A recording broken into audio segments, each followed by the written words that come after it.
If your character could witness any historical event in your world, which one would they choose and why? So I'm ready to go if anyone else needs time, because I've thought about this a lot. Take it away. Because I know sometimes I need more time to think about it, so I'll give other people time to think about it. Akia definitely would choose the last sunny day in Icewind Dale to experience just what it was like on that day, how everyone was acting, what the weather was like, what it felt like, the last sunny day in Icewind Dale. Which happened before he was born.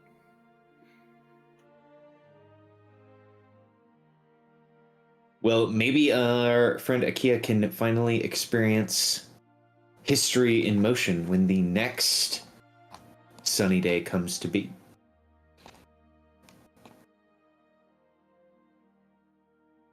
You've earned Faxpiration. Excellent. Let us continue forward with Lotus. It's giving this a bit of thought as, Lotus being a journalist back on Earth. It's like, so many amazing historical events she would, like to have witnessed. But I would say the thing she probably would have liked to have seen, at least a bit more personally, would have been the opening of Epcot in Disney World in 1982, because not only does that really fit like thing where she would really love to have seen like all like the technology displays and all of the stuff in the World Showcase and everything, but like if you really look at what Epcot was like back then compared to what it is today, it is almost a completely different place. Interesting. So you want to see like Walt Disney would that have been in the 60s opening this place? Well, Epcot itself was opened like much later, like in 1982, and it's just really interesting what they tried to do with what Walt's vision of the place supposedly was. It's really interesting when you look into it. Oh, interesting. And while you're there, you could try to find all of like the Rule 34 drawings that the animators have made of the characters that they have hidden away somewhere. Yes, right next to Walt's frozen head. Oh no! It's the schedule for the animators for Snow White was so grueling that some of the animators to relieve some stress drew naughty pictures of Snow White. Oh, interesting. The problem is she's like fucking 14. She's 14. I know. Oh, she's right, kind of young. right. Well, excellent. You have earned Faxpiration, and we have gotten ourselves a little bit of a history lesson. Excellent. And it seems that Lex is with us. Hello, Lex. Yeah. Yes. Yep. Mm-hmm.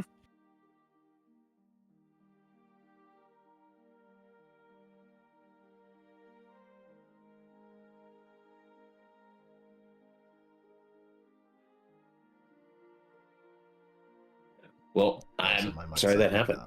There we go.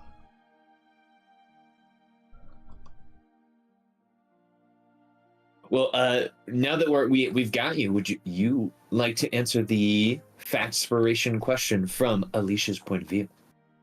I think Alicia probably same answer as Akia. Would like to have known what the last sunny day in this world in this region was before everything just went dark, so they can have a better context as to how to reverse that shit.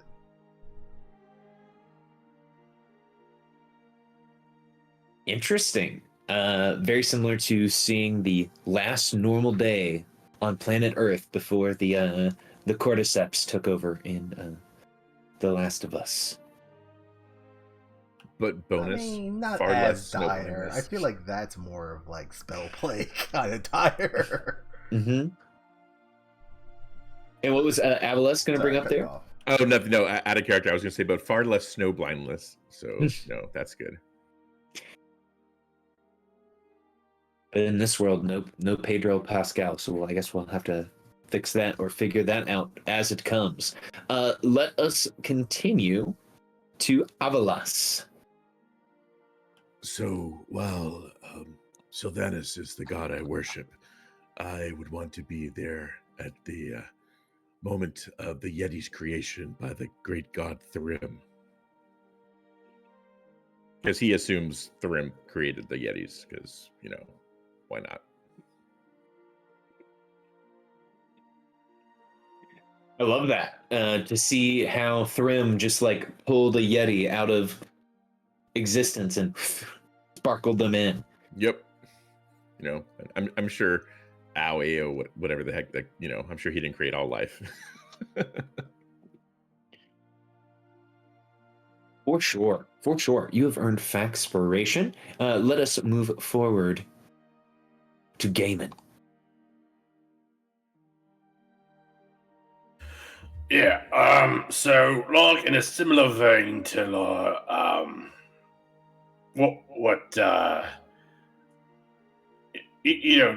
giving the gods what for, whatnot.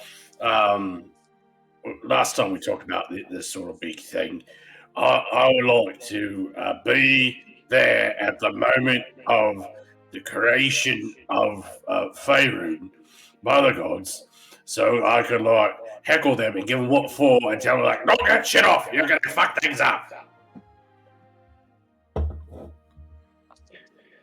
So it's not like a watching situation. It's more of like a hands-on, like don't be a fucking asshole situation. I love that. Hey, or if I'm sorry to keep bringing it up, but everyone is echoing through your audio. All right, I'm going to do the unthinkable here. I'm just going to throw I'm going to put my computer through the dishwasher, and I will be right back. Now, give me 1 second here, see if I can fix that. I'll just go on push to talk for today. Okay, so using push to talk, I will try to get this fixed in between sessions. But we should all be charged up with inspirations and DM inspirations, correct, everybody? Yep. Yep. Although, I mean, if you're getting that echo, do you play with headphones or for? Yeah, I have headphones and I have a microphone. So, oh wow! Then I don't know why there's an echo. Then Yeah, I would have thought that would have only been non-headset. yeah, that's I'm weird. I'm wondering if some sort of setting got looped around. Let's see.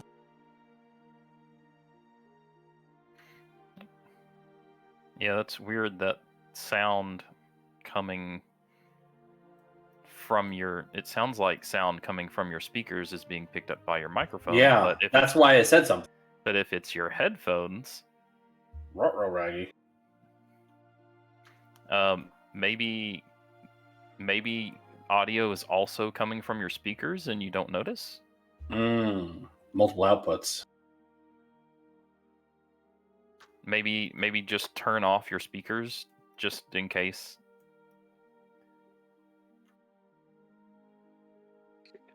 I don't think I have speakers, quote unquote. Like I don't think any of my monitors have speakers. Well, then that's just really, really weird. Yeah, so we'll just do push to talk for now as I try to get this figured out. I don't want to slow us down.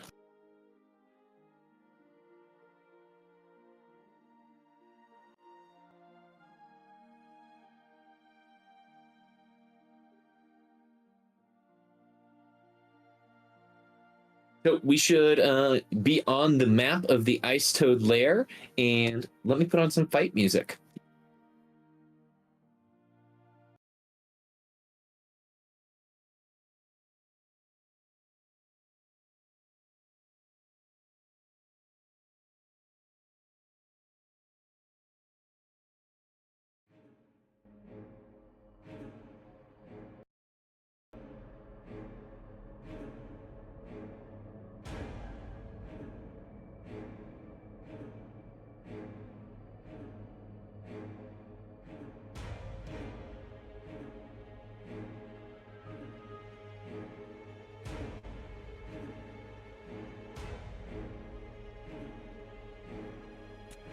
Now, I'm trying to use a different input for my voice, so we'll see if this works.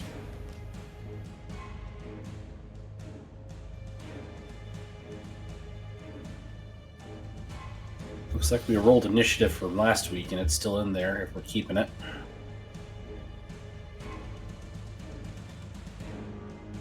Oh no, the giant owl is sick. Oh, poor guy. I'm like, hey, everyone did really good on initiative, and then there's Alicia. I'm like, oh. Now, are you still guys getting that feedback from me? No. No. I think so. Well, I don't think any of us are talking while. No. I was hearing something when I was talking. Oh, there Yeah. it is. What if I just turn my mic around? I don't know if that will help. Okay, but Game in the Glaive is the first to go in combat here. We've got a bunch of these ice toads that are primed and prepped for battle. So, Gaiman, take it away. Okay, so OOC, we're fighting to the death, not to the pain. Is that correct? Is that what we determined?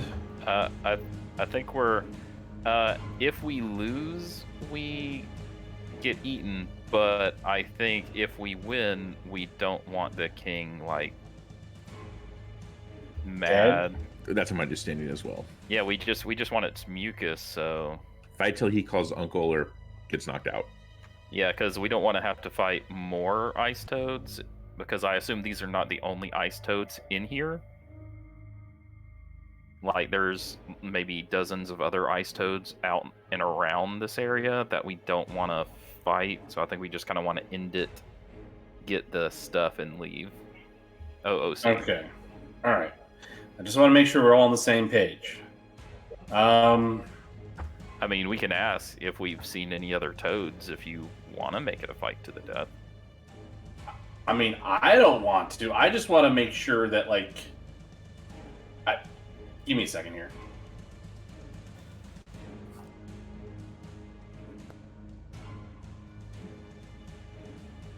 Like the most unhelpful number.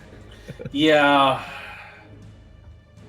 All right. So Well, you know, we're just here for the mucus. okay. Yeah, we'll go with that. All right. Gaiman is going to bonus action rage, and he's gonna call, instead of shouting out his usual catchphrase of "I'm gonna cut you down to size," it's "I'm gonna bunk you one, lad," and we're gonna call non-lethal on when we rush up and attack with Lucille. So we're basically attacking with the flat of our great axe. Okay, let's see it. If you would be so kind as to, so do I have access to the fixed rage, or do you have to apply it, or? Here's what we can do, everyone, for rage or similar effects. I'm going to. I mean, so I can see it. It just I don't know if it's the fixed one or not. Okay, configure ownership, owner. So it is now in your guys' macro folder. Everyone should have the macro for it, so you can drag it down to your macro. And the one in the convenient effects folder, which is titled Rage Fixed, also works. So if you guys know how to get to it from the macro folder, it is there. And it is in the convenient effects folder as fixed rage. Okay, so Gaiman's raging, so we grow in size, bloop, bloop, bloop, and he's gonna rush forward, and he's gonna bop the toad. Recklessly.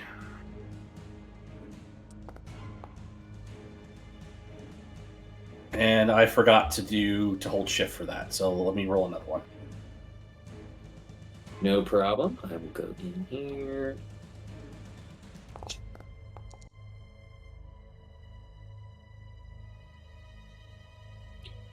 So 24 for some amount of damage. Absolutely. So 24 for and we'll take your first damage roll there for 18. Holy crap, that's a huge hit. A 24 definitely hits this creature. Is there you use ready set roll? I do use ready set roll. Is there a setting to roll 2 dice all the time? Yes, there is. Let me go turn it on while I'm thinking about it. I can't remember if that's player side or No, it's my side. Yeah, everyone has to do it individually, unfortunately enough. Or you know what? Silly me, I don't have the mod in this game installed that allows me to force you guys to use the settings I want. I'm making a note to put that in next time I do my settings. Okay, so game Thank you. moved Great up. call. That is now fixed. All right.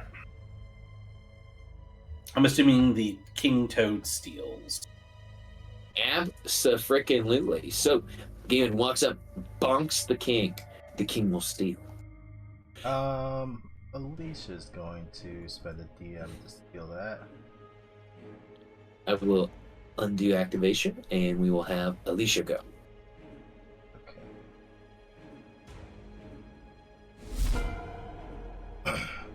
Okay. Alicia is going to target Gaiman,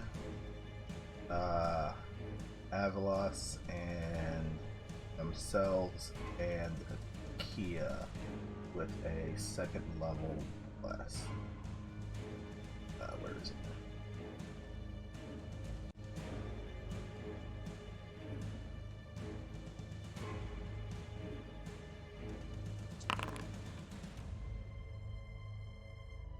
I don't know, why did I do 2 concentrations? That's weird.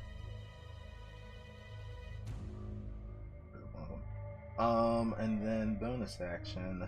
I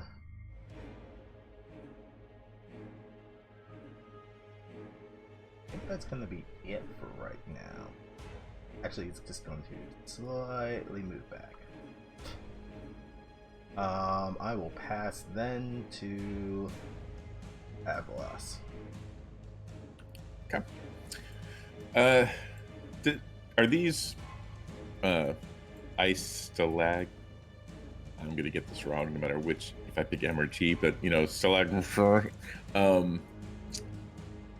Are they legit on the map? Like, do they provide cover? I would say these stalagmites might could potentially give you guys a cover if you hide behind them. Yes. Okay, perfect. All right, I will cast Spike Growth and hopefully, give me a template. Oh no. Oh, where'd my template go? Crap. Let me try again. Do not consume spell slot. Shit, this keeps up. We're gonna have to switch over to the Benny Hill theme. Yeah. I think this will miss Gaiman. Hopefully that stays. Sorry about the multiple things, but that's my action, and I will move here. I will pass to. Oh, Giant Owl has his own initiative. Yep. Okay, good. I'll pass to Akia. Akia, you're up. And everyone, I found what was wrong. I didn't have echo cancellation turned on my Discord settings. Oh, okay. Well, that does it. Problem solved. All right. Akia is going to start this Pokemon battle. Oh wait, why did it remove it from? Oh. Oh, what? Well, yeah. When I used it, it removed it from my inventory completely. Oh, was it set to like destroy on empty?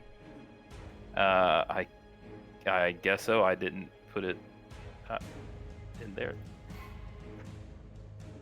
I'll fix it. Don't worry. I'm gonna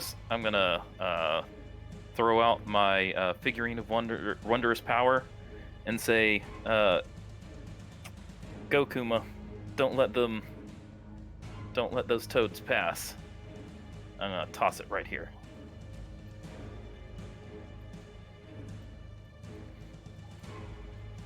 And a polar bear will appear. And here, I will give you ownership of this polar bear.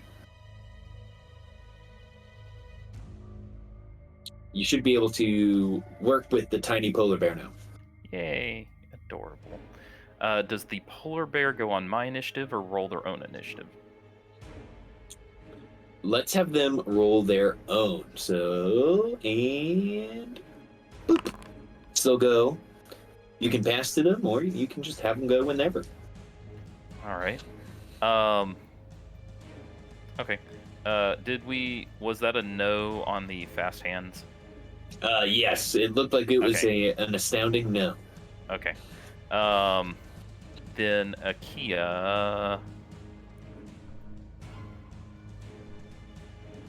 will move.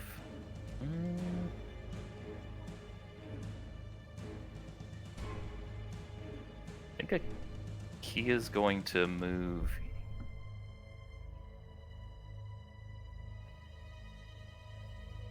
I think Akia will just move here and then pass to the polar bear. Hey, polar bear's up. I like that polar bear token, by the way. Top-down minis can be pretty cool sometimes. I think polar bear's just gonna cover this spot here and just take a dodge action, being ready. And then pass to Lotus, I guess. Oh, you know what? Let's pass to the owl. We'll undo, and it is the owl's turn.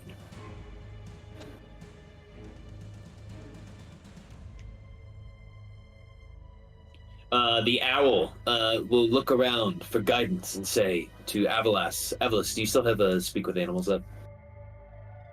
Let me look. Is it concentration? It is not concentration, so yeah. It'll say, I will fly and try to carry the abilities of one of these toads. Didn't someone say they wanted to ride the owl last time? Oh, I think we were joking around. Lotus can be a flying turret. Because, I mean, literally, a giant owl can carry somebody if somebody wants. Okay, I'll just kind of nod and tell them to, take to this. Well, I can't have the sky, but I guess fly. The owl shall fly, even with its pretty good movement speed flying. It gets to here, and it will just simply take dodge action as it is approaching one of these sickly toads. The owl will look to you, Lotus, and it'll go, hoot, hoot, hoot, signifying that it's your turn. All right, I'll go ahead and hang here for a second. I'm gonna go ahead and target the Ice Toad King. As she does, she takes up her pitcher stance and she readies to do her regular fastball fire bolts, but then she remembers what the toad we found earlier said about how it's about how hitting it with fire just hardens the ice on it.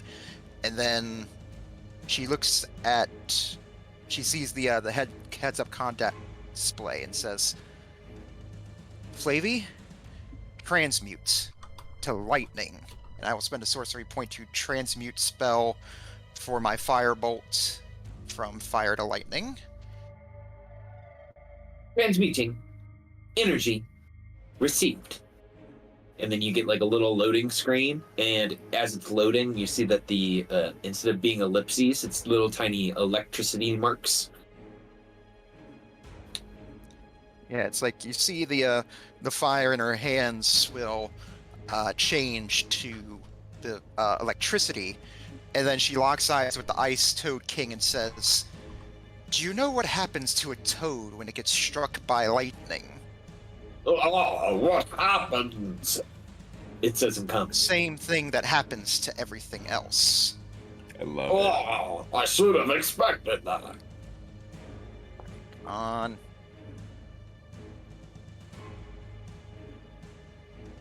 Okay, a 13 to hit the Ice Toad King. It's pretty close. All right, I'll go ahead and spend Faxpiration then. Sometimes I forget we don't have a succeeded a cost in All this right, game. so I'm that like, spends it for this session. That bumps it up to 17. Not Oh, for this- lack of trying. I mean, succeed at a cost is awesome. I'm just saying. It is. Let's see here. So that is 7 points of lightning damage. The King of the Toads, you discover, is vulnerable to lightning as he takes double damage from this effect. Yeah, Lewis will smile and she'll be like, and she'll just sort of mumble, it's like, I can't believe that actually worked. And let's see here. Still got some good range here. I'll just go ahead, use some movement, bop over this way. Hopefully get out of range of anything else. And that'll be all for me, which gives the Toad King the opportunity to seal. Okay, it shall. The Toad King will activate. You hear it charge one Paragon action at the beginning of its turn. It looks to its fellow fighters and says, "Do not waver, men. We can win." And it begins to croak. And the Ice Toad King will unleash its disorienting croak. And my template disappeared. See, it wasn't just me. Give me one moment. That was Make another one strange. with the measurement tools. Oh, and it even took it away from the chat. Let's try that one more time.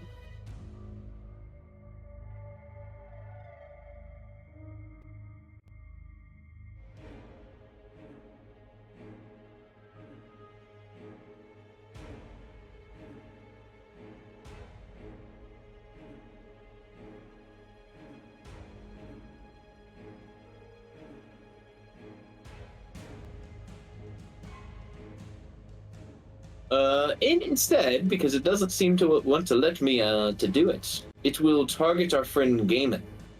Gaiman was reckless last turn, so the creature is going to attempt to bite Gaiman at advantage.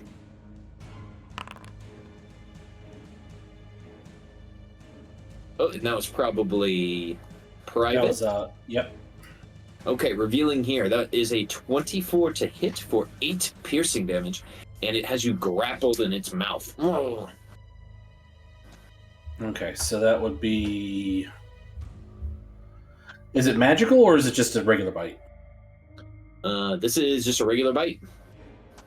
Okay, in that case, I'm going to take half damage because I'm raging. Mm-hmm. It's got you.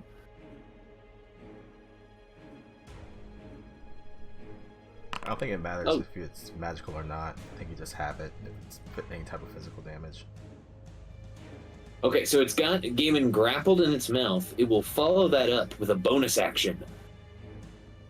Frostborn Rally, as it lets out a nice throaty croak. And 3 allies of its choice can receive 2 points of temporary HP.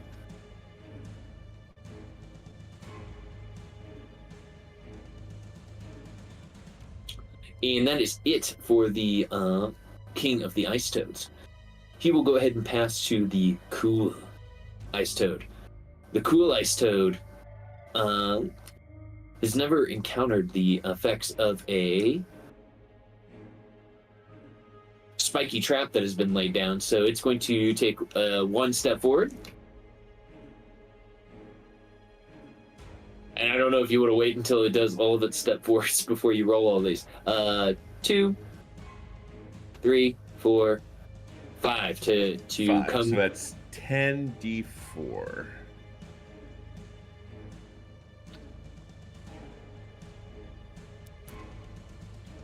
Oh my gosh! So yeah, 26 points of piercing damage. Yes, and it takes a bunch of damage as it walks forward, and it looks at Akia and it goes, "Wah, wah."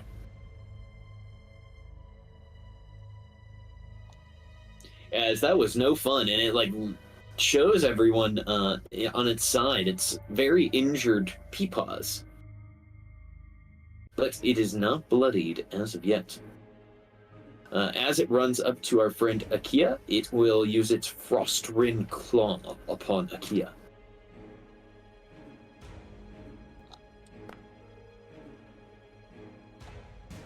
Akia, that's a 23 to hit.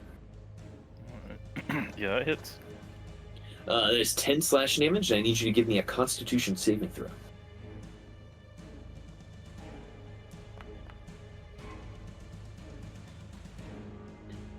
Okay, you succeed on your con save. Your movement is not halved. Okay, that is it for the cool Ice Toad Butcher.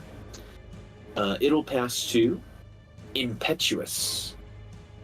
Impetuous sees this bear over here, and it is going to do a standing leap. So it jumps 20 feet.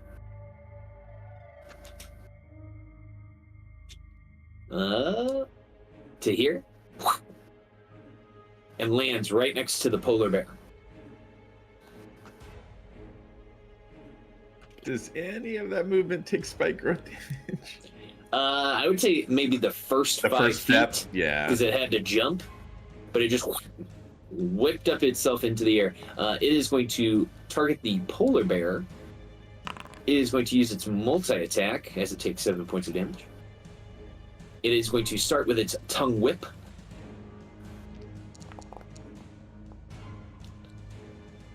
That is an 18 to hit the polar bear for 8 bludgeoning. Yeah, it hits. Whoosh, as it whips, and then it will do a second tongue whip. Whoosh. 12 hits. 12 hits for 10 bludgeoning. Whoosh, whoosh. As it gets whipped twice. All right, the expiring tactician Ice Toad will go. It'll move forward. It sees this owl. It's going to target the owl, and it is going to use its Blizzard Booger Blast upon it. You see the tactician Ice Toad reach its finger deep into its nose, and then it tries to flick a booger at your owl. Unfortunately enough for the toad, it misses. As the booger sails high in the air underneath the owl's feet. The expiring Ice Toad will go ahead and pass to the polar bear.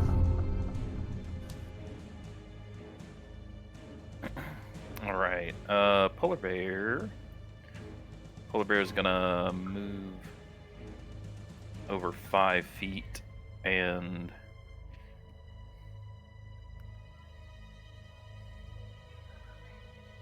yeah, polar bear will. Would you allow an attempt to grapple and force move? Yeah, your polar bear could try to grapple as its action and then try to force move something. All right. Polar bear will try and latch its jaws onto the Ice Toad Butcher. Okay.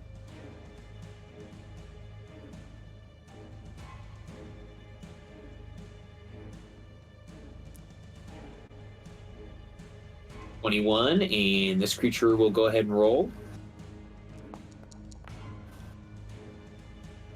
It gets 26. All right. That's it for the polar bear's turn, I believe. Mm-hmm. Polar bear will pass to. Pass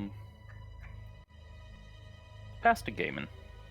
All right. The King of the Ice Toads is going to use his Paragon Power, his one for the round. The King of the Ice Toads is going to go ahead and use his breath weapon. Well, it's got me grappled in its jaws. Awesome. Yeah, it's just gonna oof. This is gonna be a very good breath weapon for it. I don't know what's happening with cones. Oh, there it goes. Okay, so it looks like it's got Gaiman, Akia, Atlas, Everyone except for the animals. That was perfect. So yeah, I need everyone to give me a Constitution saving throw against the cold air that this king just blew around Gaiman's body. I don't like it. Is it save for half or save or suck? It is save for half. Oof. And if you are already resistant to cold, this would at best be quartered the cold. It is because of my new. Can I fancy add boots. my Vexpiration die to that save, or no? Absolutely, you guys can do Faxpiration to this die. Okay. That's a D6, right? Oh yes, D6 until we hit level 5.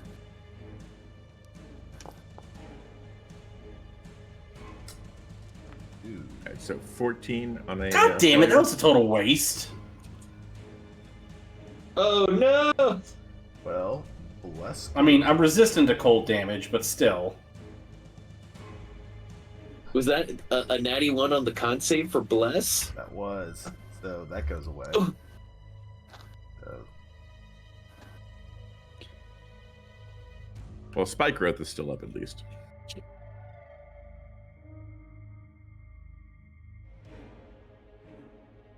Not that it's useful anymore.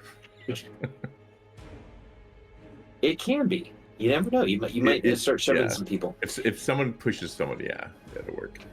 Okay, so that was the King of the Ice Toads doing his Paragon, and now we're to Gaiman.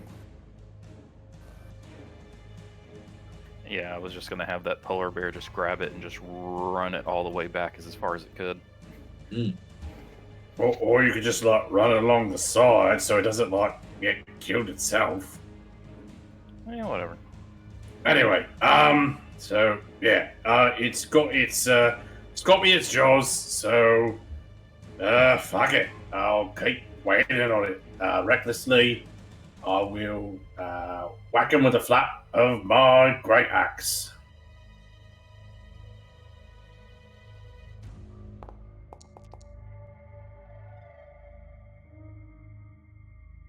$18 for 12. That hits. King takes full damage.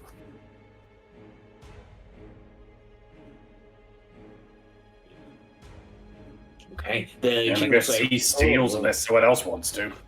"Oh, this is an impressive battle so far." Actually, I'll go ahead and spend one of my DM inspirations. I'll go ahead and take control here. Oh, it is your turn. Alright, burn that. And I think I'll go ahead and do Pete of last turn. I'll go ahead I'm going to go ahead and cast Firebolt again, and I'll spend a sorcery point to transmute it to lightning damage.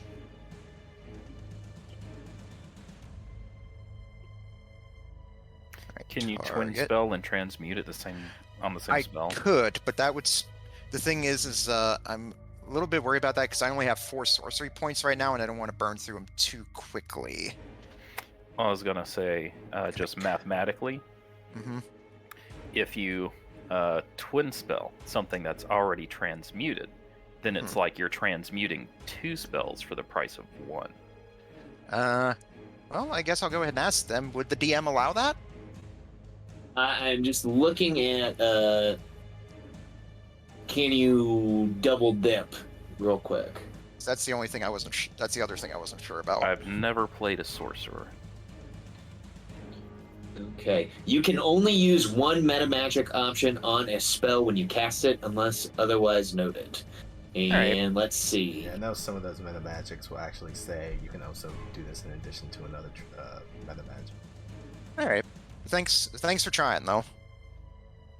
All right, so we do spend sorcery point. All right, so we'll go ahead and toss Firebolt at him. 18 for 1. That definitely hits, but because of his vulnerability to lightning, that's doubled to 2. Lovely. all right. Let's go ahead and move back a little more here. I mean, it could be worse. You could have missed completely. Yeah, true. It's damage is still damage. All right. I'll go ahead here. All right. Yep. Now he's got the opportunity to steal. Okay. The king of the ice toads, ungenerous king, looks around. Oh, you have brought the power of the sky with you, lightning. That's no good. Maybe I should just eat them. No, I need to eat you first. And he's going to attempt to swallow you, Gaiman. Let me see here if I programmed that into this. I believe I did. Okay, let me reveal this to you here. So, he makes a bite attack against you. That's the 21. It doesn't do any piercing damage. He just gulps Gaiman down his gullet. Oh shit. And you see this Ice Toad King is basically, there's a Gaiman-sized, because he's large, imprint against the king's stomach, as Gaiman is now pressed against the inside of this creature. So, are we sure we're not killing the king?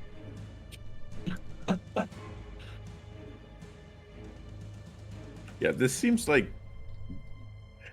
he's reinterpreting the rules. Quick see if anyone needed that. The king did say he was going to try to eat you guys. If we lost, right? That is true. I guess he's I mean, it could be he's just assuming. He's assuming he already won. Success. Yeah. That's some bullshit. Okay, so there's no piercing damage. I take 5 acid damage and half on the cold. The damage at the start of the king's turn, so you won't take that damage until the king's turn comes up again. Okay. Yep. So while you are swallowed, you're blinded and restrained inside the king's bell. And the king, it's going to go ahead and bonus action Glacial Guard once again to give its friend the butcher. Oh, not Glacial Guard. I'm sorry, everyone. It's Frostborn Rally. So its allies can have just a little bit of temp HP.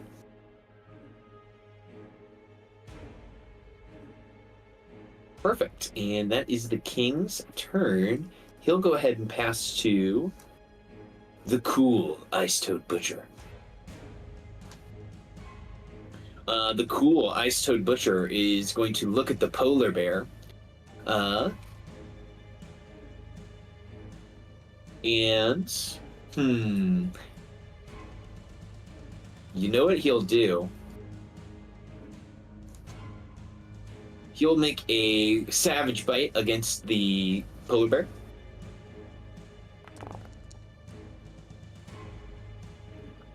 Yep. That's for 13 slashing. Give me a strength save.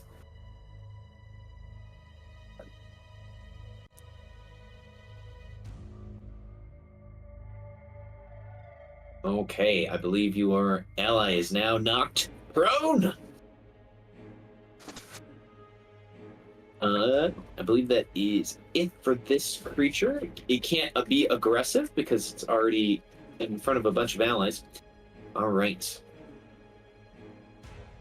It's gonna, because it looks like the polar bear is already gone. It'll pass to the tongue whipper. Your polar bear can make a opportunity attack if you wish, because the tongue whipper is going to hop down and start going after the people that are down here. No. Yeah, it will. Let's see what attacks it has. Make a claw attack at disadvantage. Okay. Ooh, that is a hit.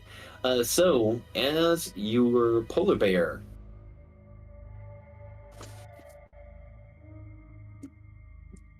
hits the creature, sorry, I need to drag my reaction thing down to my hotbar. As it hits the creature for 10 damage. I don't think this has come up yet for the Ice Toad Tongue Whipper. You trigger its spike defense.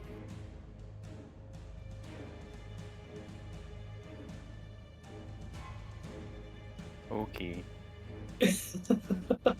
So the creature will run down to face Alicia. But why though? Thankfully resistant to cold damage. That is true. It runs over to Alicia. It's going to target Alicia. It is going to activate its multi-attack, and it's going to hit Alicia with its tongue, or attempt to. Yeah. As it hits you with the tongue whip, and then it's going to target Avalas. And it just kind of pulls you a little bit closer to you. And then Avalas, it's going to try to tongue whip you as well. Oh my gosh. Yeah. As this thing is just whipping everybody. Spike growth still up. Spike growth is still up. Okay. Alicia and Avalas, you both have been whipped. Would either of you like to steal? Did No. the strength save do anything? Oh, that was just against getting pulled 10 feet closer toward it. Oh, am I pulled 10 okay. feet closer? Yes. Okay. Oh, did you make a strength save? No, but I'm sure I'll fail it. It's just a strength save, DC 15. Otherwise, it's going to pull you in. Oh, shit. He Oh, does you are not pulled in.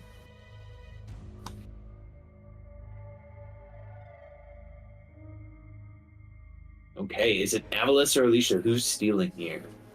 You can go ahead, Alicia. Okay. Alright, I'll take it. Oh shit, I should have. Alright, well, too late.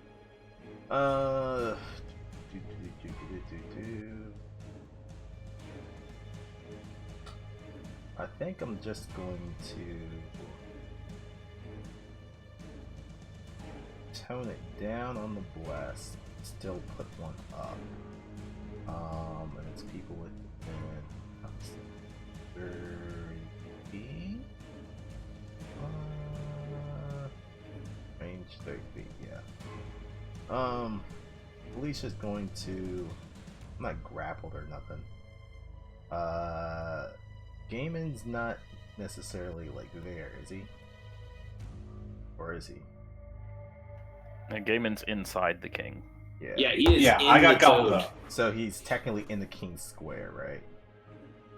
Correct. So they're like merged together. Okay, that's still within range. That's good.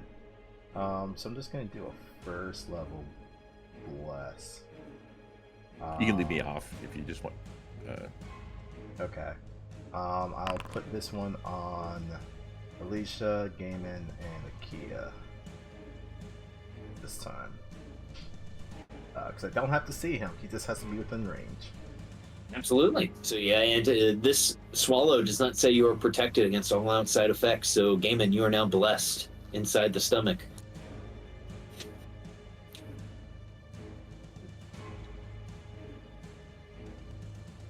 Gaiman looks like a World of Warcraft boss right now. He's got 1, 2, 3, 6, 7, 8, 9 icons on him right now. And then pushing a little bit harder, Alicia's going to burn a second level then to do spiritual weapon on this toad boy. Oh yes. 25 for 5 force steel. That is a hit. They take full damage from force. Okay. Drag out a spiritual weapon that is. Hopefully, I dragged it out. it's gonna be like right here. Is there an image? I can't see. Oh, there it is. There it goes. Never mind. All right. That is going to be it for them. They will pass to.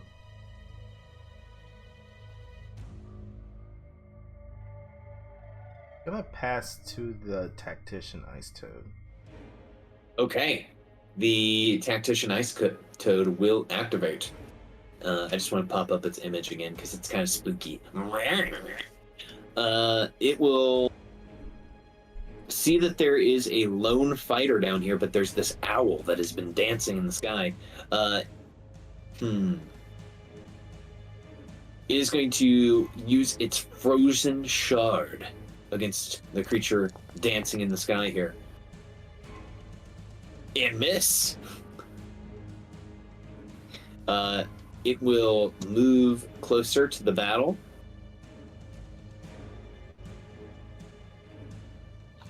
Let's see here. It needs to have That's a pretty cool ability. frozen shard. Yeah, freezes you. Mm-hmm.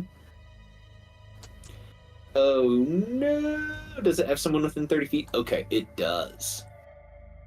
It will, because it is a tactician, it will, as a bonus action, use the help action for the Ice Toad Butcher. So it's going to have advantage on its next attack. Alrighty, and now it will pass to Avalas. Okay, as an action, I will cast Wither and Bloom on the cool Ice Toad Butcher and the King of the North. And they have to make a save. Let's see if this You know nothing, King Toad. yeah. There's the template. Yeah, con save. So they'll probably pass, but at least they'll take some damage. Okay, so here we go. Con save for the King of the Ice Toads. Oh, sweet. That's a failure. And then the Ice Toad Butcher. Oh, all right. Well, he'll take half damage. I guess, can Gaiman regain hit points since he's in that area? That was my thing. Yeah. So Gaiman's going to be the one that's going to bloom from it. Since I don't have to see him, he just has to be in the area. And since he's in the toad, he's in that 10, that circle. Would you like to roll the damage for your Wither and Bloom? Yeah. 8. So 8 and 4. That's really good for 2d6. Yeah.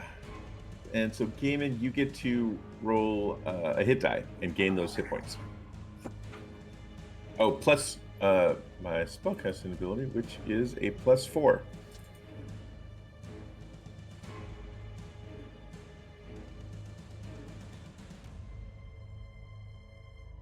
So just to be clear, so I roll 1d12 plus 4 because the d12 is my hit die. Correct. Yeah. Does it count? I mean, you don't have to spend. Does he have to use it? Yeah, oh, it does have to use it. Yeah, but you'll get the +4 at least. Yeah. Okay, I'll take it. That was cool.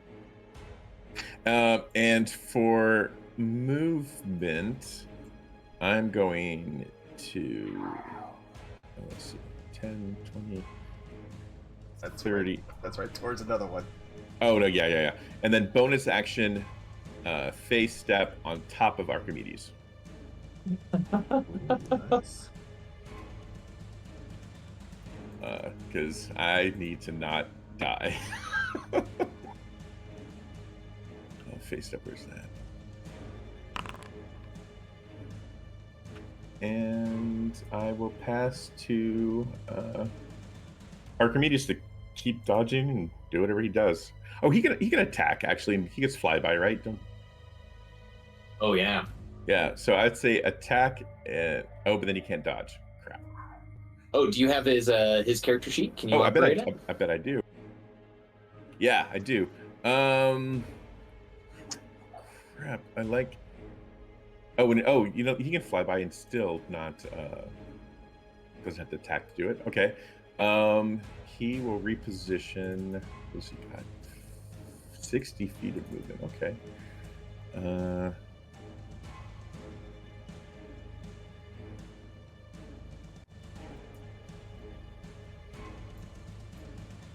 and I will obviously go with him.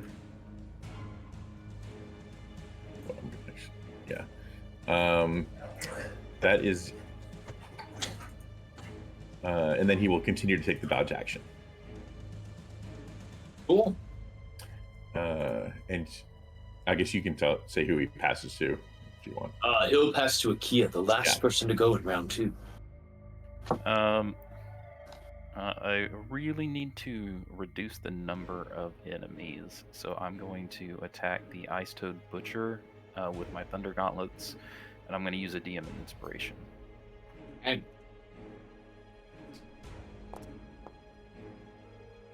Ew. a 15 will hit the Ice Toad Butcher as you punch into it for 6 points of thunder. It does take thunder. You do take Ouch. 4 piercing and 2 cold because you are resistant, as its spiky armor pierces into your flesh, your bones, your metal. Okay. And it is now bloodied, and because it is bloodied, it is worn out. However, it has gained hardened skin.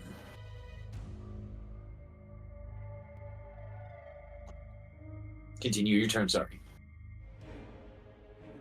All right. Bonus action to gain 4 temp HP, and I don't have more than 1 attack. That's it. Righty.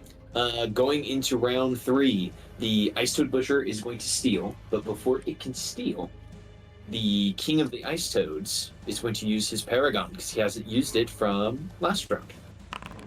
So he is going to Paragon action. He says, we have so many good, delicious things around.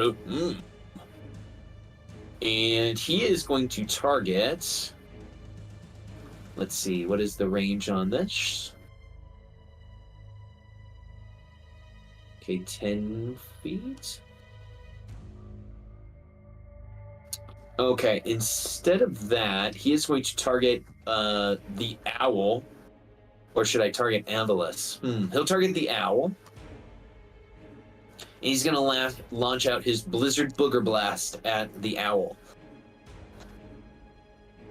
I think a 14 hits the owl. So it does. So he pulls out a huge booger out of his nose, puts it onto the tip of its forefinger and its thumb. It aims it at the owl and whips it with the speed of a bullet, and it explodes all over the owl's face. Give me a Constitution save, please.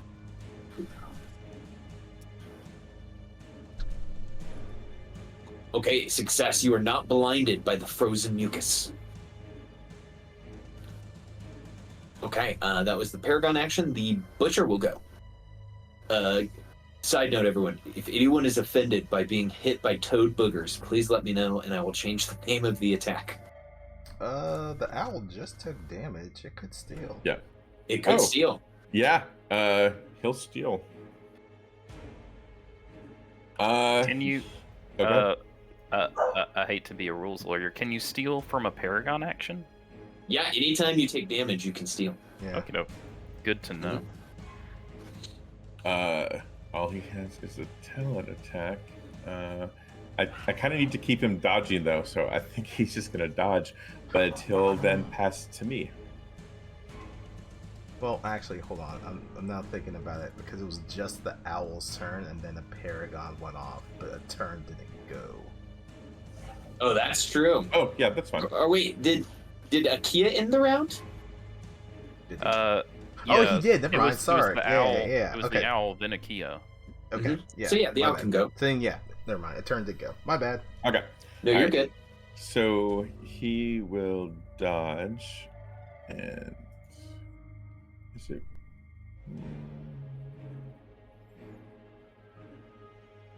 Oh, okay. Yes, it's already applied to him. He'll pass to me, and then I need to click my guy. Oh, okay. Avalus will cast Thorn Whip on Cool Ice Toad Butcher if it hits. Or, sorry, Cool Whip. Whip. Which I don't have in my bar. Why do you put so much emphasis on the H? That's how you say it. Cool Whip. Oh, does a 16 hit? A 16 does hit the Cool Whip Butcher, All right. even if he, since he increased his AC. So good news. So he'll take 5 piercing, and he's pulled 10 feet, so he'll take 4d6 piercing as well. Oh, or is it 44? Hold on, let me look at my spell again. I'm so sorry. I'm not a good druid. It's what, 2d4 for each 5 feet? Yeah, that's right. So 44. So he'll take 6 or 5 plus 44. 12. Hey. Oh, that was a huge roll. Absolutely. Yeah, and unfortunately, he's closer to me. There you go. That's how you use spike growth. Okay. I will pass to Alicia. The butcher with Oh, steel. steel. Yeah. Yes. Okay, so the butcher I'll spend a DM to steal. will not go. Alicia will go.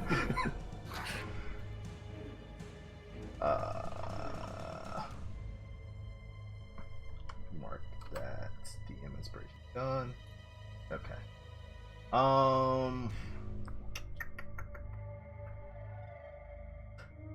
Yeah, so bonus action is going to be spiritual weapon on the toad in front of them. What? 17 for 10. That is a hit. Alright. That one gets whacked. And then this one. That's within 30. Let's see how wise these boys are. Alicia is going to target them with a little toll to dead. I need a wisdom save. That's a 15 Never from mind. the cool Ice Toad Butcher. They make it. And just so we're not really. There's nowhere that I can go that's not going to be breath weapon. I'll just move here. I mean, the further away, the less likely you are. True. We'll go to pretty much the other side of this building. And that's it. Okay, before we move forward, Matthew, you had your hand raised.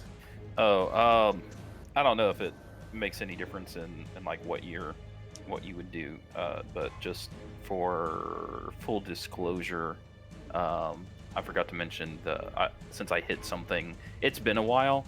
Whenever I hit something, they have disadvantage attacking things other than me. Mm-hmm. That's it.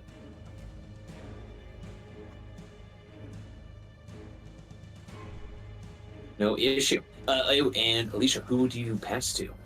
Oh, this thing can would steal. Pass, but it can steal. So it will. The impetuous Ice Toad Butcher or Ice Toad Whipper will activate. Let's see. It sees a Kia over there. It's going to target a Kia. And Akia, you feel something strange tingling in the back of your mind, as if something is coming for you. It is. It's this creature's tongue. Tungling. Yeah. That is a nat 20 or nat 19, and this creature is a brutal attacker. So that is 9 points of bludgeoning damage. And you are pulled 10 feet closer to the tongue whipper. Is that a whip? Mm-hmm. It just draws you in towards it.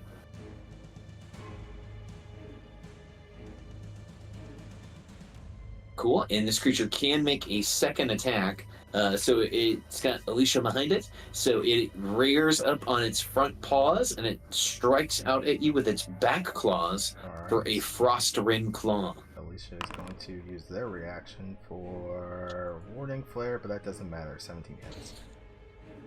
Excellent. So it'll slash across your front for 7 slashing and give me a Constitution saving throw to see if your movement is reduced. Damage. Concentration check. That makes it. And then Constitution saving throw. That does not make it because that's CC, what, 15? Yeah. Yes.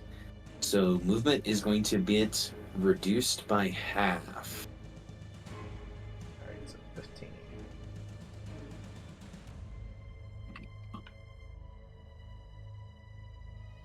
Cool. Okay, let's see here. I'll steal if I can. You can. All right. I will. Yeah, I'll use another DM inspiration. I'm gonna try and knobber knocker this thing that's on me, between me and Alicia. Okay, so it'll be a flat roll. Oh wait, because it's ranged. Mm-hmm.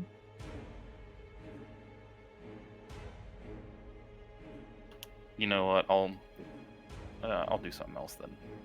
I don't want to make a ranged attack.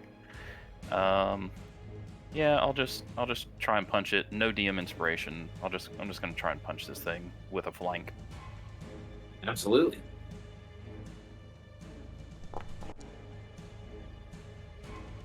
That hits for 10 points of thunder damage. I don't think I have any bonus actions left. I'll move to here. Here. I'll move to there and then attempt to pass to the polar bear. Sure. And because this creature was bloodied by that attack, I need to let you all know. It is now worn out as its speed has dropped, but its skin has gotten a little bit more hard.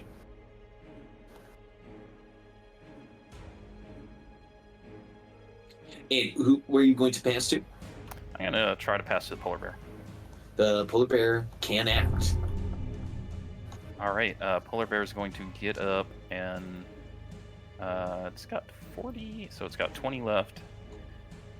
It's gonna get in a flank and multi-attack. Oh, let's see here. So you moved out of the range of this guy. Does he have a 10-foot attack range? He does not. Okay, you're good. All right, non-lethal.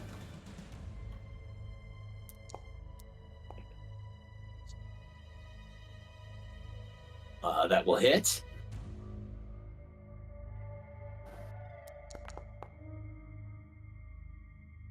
Okay, and it looks like you knocked this creature unconscious. If this is unlethal. All right, and then it will. You know what? It's gonna continue moving 5 feet to move its full 20 for the round, and then attempt to pass to Lotus. All right, Lotus is up. All right. Just move forward a little bit. Here.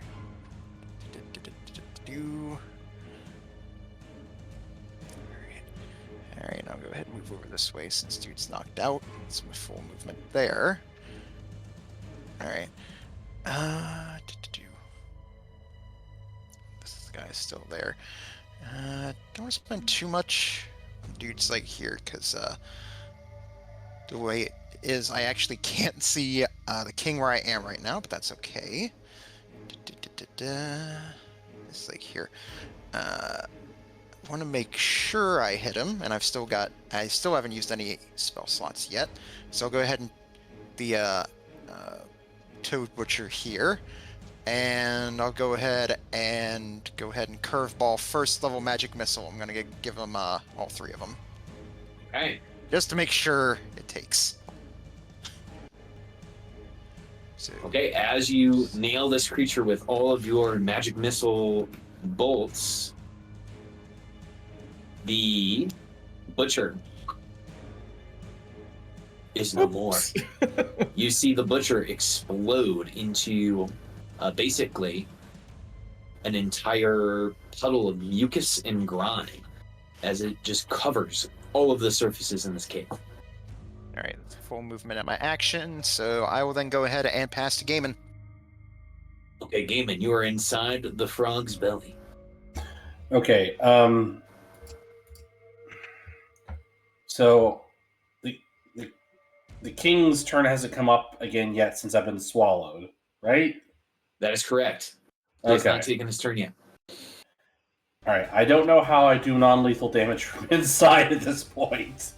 Just like I can call it, but it doesn't make sense. Punch in that uvula. So, just for the sake of a straight roll, I will continue to recklessly attack with my great axe, since that's what was in my hands when I got swallowed. Okay.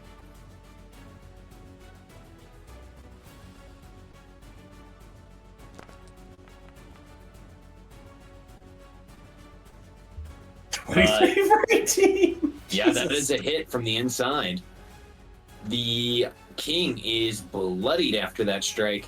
The king is worn out, and his skin begins to harden as he just got a huge hit dealt to him from within the belly.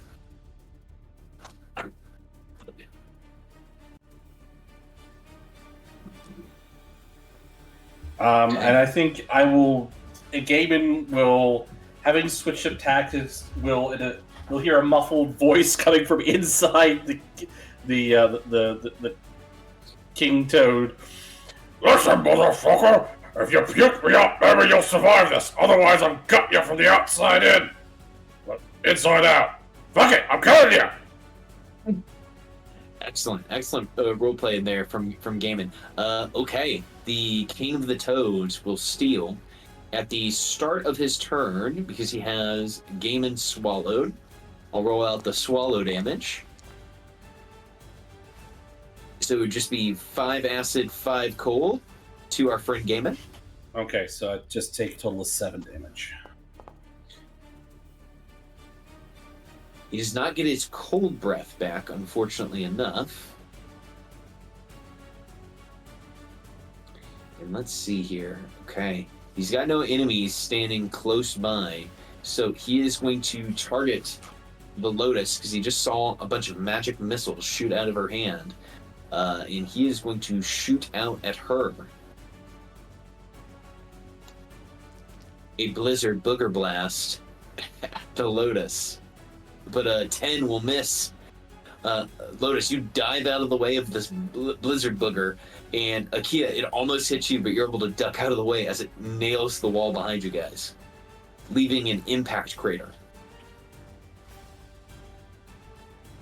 Let's see. And that is it for the king. He will regain his Paragon. And we will pass to the Ice Toad Tactician.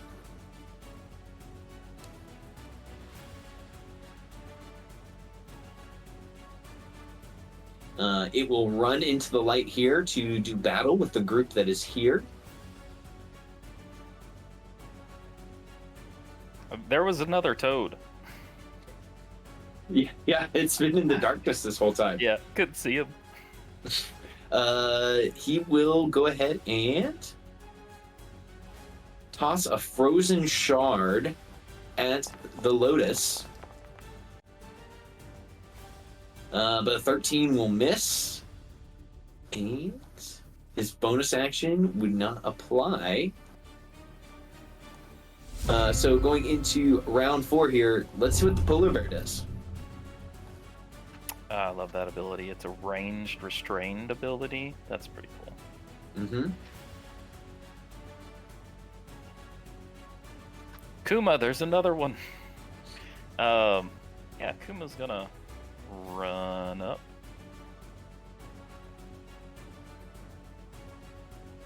...40 feet and start attacking. Non-lethal.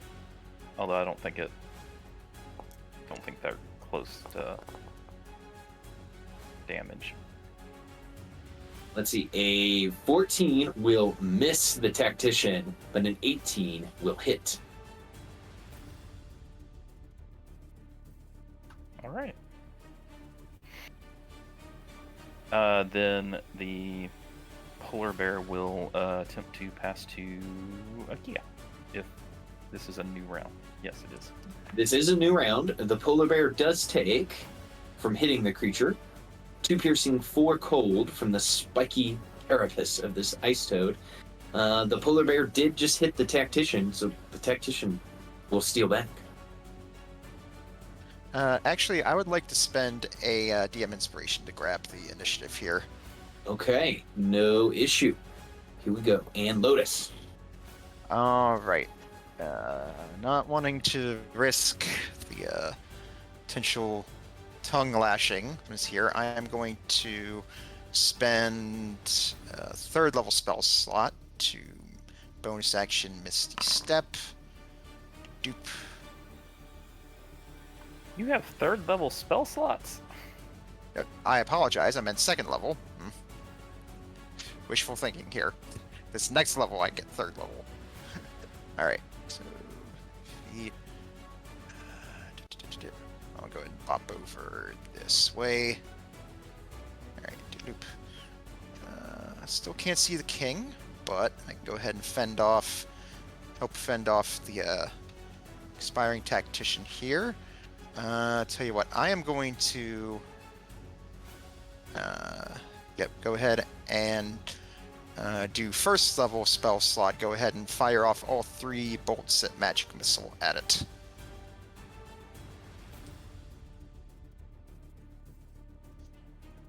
Uh, 7 force damage. Hey, the creature takes full damage from force. Great.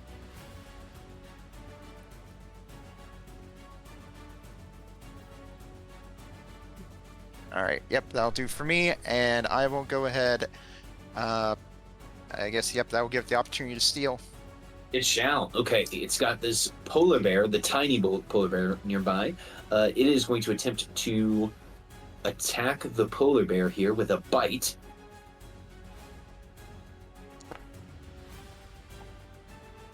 Something tried to be rolled there. I'm going to quickly clear chat. Oh, and... it was a hit. Oh, what was it? It was above a 12.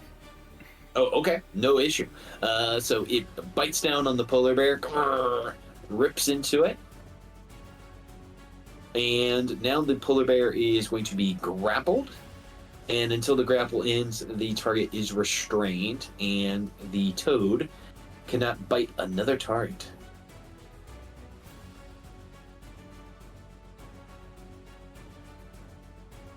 The toad will go ahead and pass it to Avalas. Okay. Let's see. When you're mounted, you're considered to be anywhere on the mount, basically, right? Yes. Okay. Yeah. So I'm within 30 feet of this guy. I'm gonna cool whip the toad. He does not get pulled because he's huge, but he'll still take damage if he.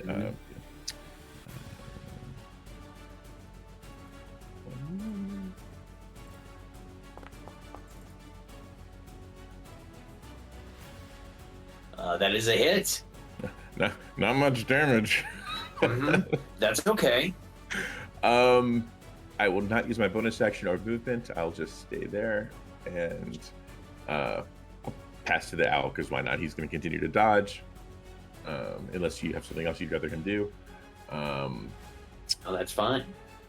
And I think he'll. Yeah, I don't think he's going to move any. I think he likes where he's at. We'll pass to. I don't know if it's a good thing to pass to Gaiman or a bad thing. Yeah, I'll pass to Gaiman for the Toad King. The Toad King will go ahead and use his Paragon power here in the 4th round. And for that, he is going to do his...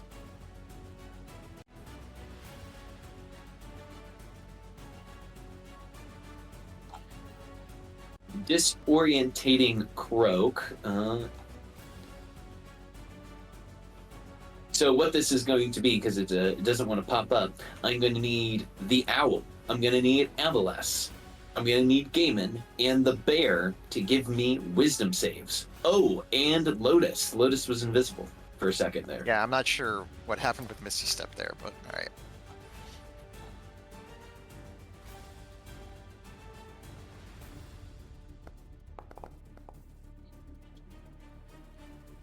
And we're looking for a DC 15 here. DC 15.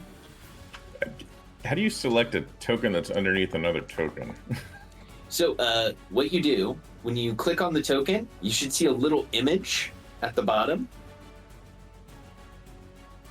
Thank you. Mm-hmm. Yeah, they got rid of this token cycle mod, or it doesn't work in this current edition, unfortunately. Okay, so if you get under a 15, you come under the effects of a Bane spell from this creature's croak.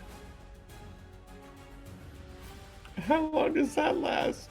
Asking for a friend. This is lingering for 1 minute.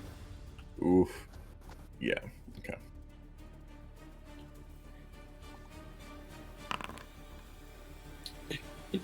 It was just really slow on the uptick there. There it is.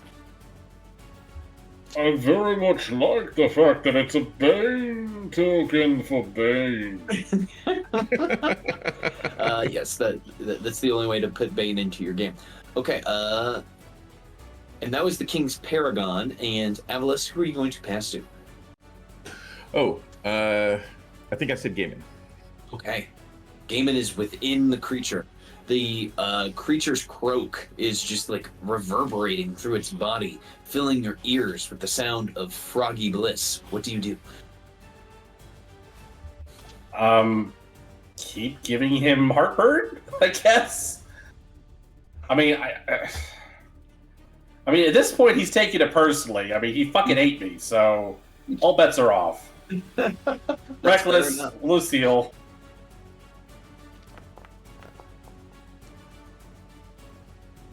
$16? A 16 does hit the King of the Ice Toads for 19 slashing from within.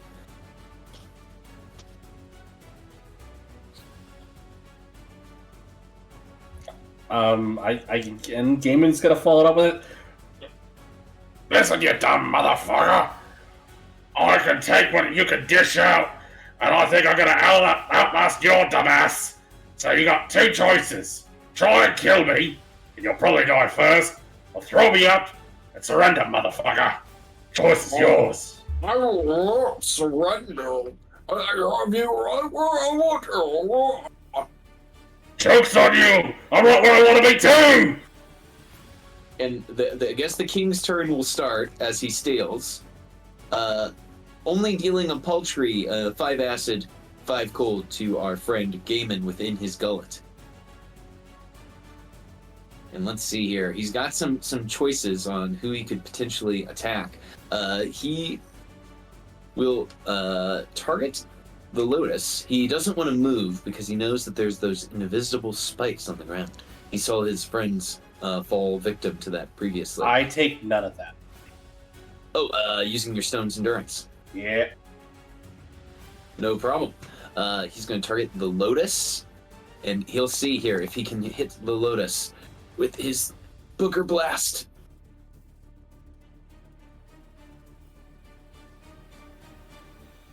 Only for 6 points of damage. So And reduced Lotus, 3. can you give me a con save? Or you're going to be blinded by a booger.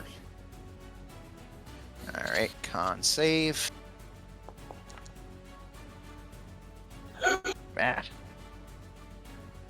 So Lotus, you are standing there, and you just get this huge wad of mucus stuck across your eyes. I think that literally happens to Storm in the X-Men movie, doesn't it? I think at some point, yeah. Cyclops. Doesn't it right, happen to right, Cyclops? When Toad just bleh, onto his Yep. fat face. Oof. Sorry, Scott Summers. All right, that is the Ice Toad King's turn. He will pass to Akia. Gaiman, are you okay? Fan-fucking-tastic! Alright, sounds like he's good. I can't see the king, so I guess...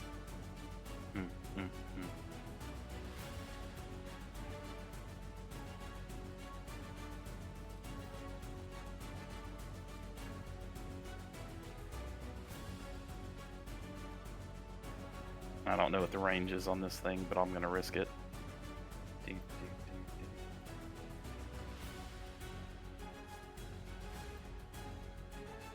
20, 25. Do the spikes go to here? I guess Gaiman's not actually in this spot, so I can't see yet. I feel like I would have total cover from the spikes, honestly. Yeah. Okay, now that I can see the Ice Toad King, I'm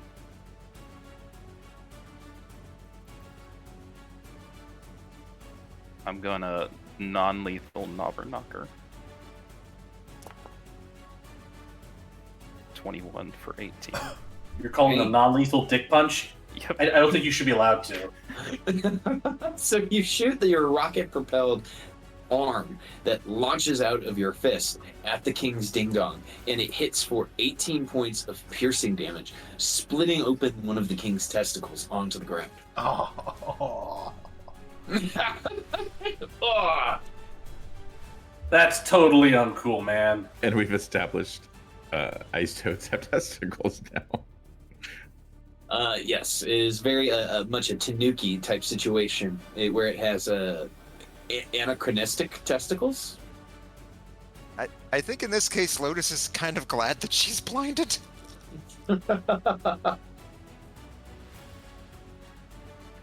Sorry, we don't really have to do this. You have angered me greatly by injuring my testicle. I could heal that if we stop the fight. Oh, you haven't won yet, robot. All right. I'll pass to Alicia. Okay, Alicia, you may go. There is an ice toad here, and then of course the king is here. Yeah. Let me first deal with the one that's like right next to me. This is gonna be the spiritual weapon. Happens. That's a crit. For Excellent. 10 points of force damage. Oh, and it should be mentioned, this guy here was knocked unconscious. Oh, was he? Oh. Mm-hmm. Okay. Then they would have moved spiritual weapon to this guy. Then. My bad. No problem. So he This takes 10 creature. points of force damage. This creature is bloodied, and it gets its wombo combo here where its AC goes up, but its speed drops. Okay, and then Alicia is going to here, and then it's going to target the king, and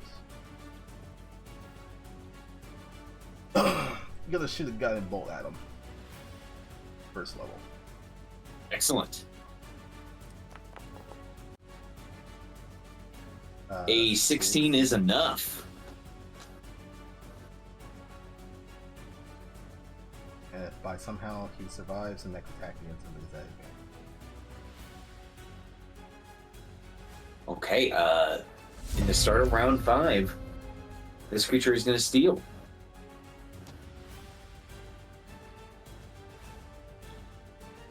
The king of the ice toads looks around and it says, My body, it feels like it's falling apart. and it looks into the eyes of its men, its soldiers, and it sees them nod, and it says, and Gaiman, you feel this creature puke you up.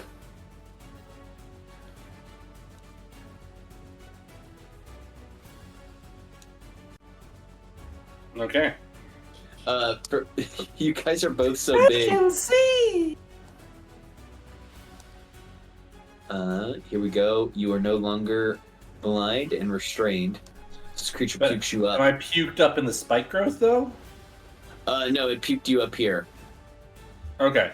Just I'm seeing a ring within a ring, and I just want to make sure it wasn't in the spike growth. Spike growth's a smaller inner ring. Okay. I don't know what that big one is. Ah. The big ring was its cloak. The king says, You have defeated me. I will admit defeat before you kill more of my subjects. You have won. I will give you my mucus.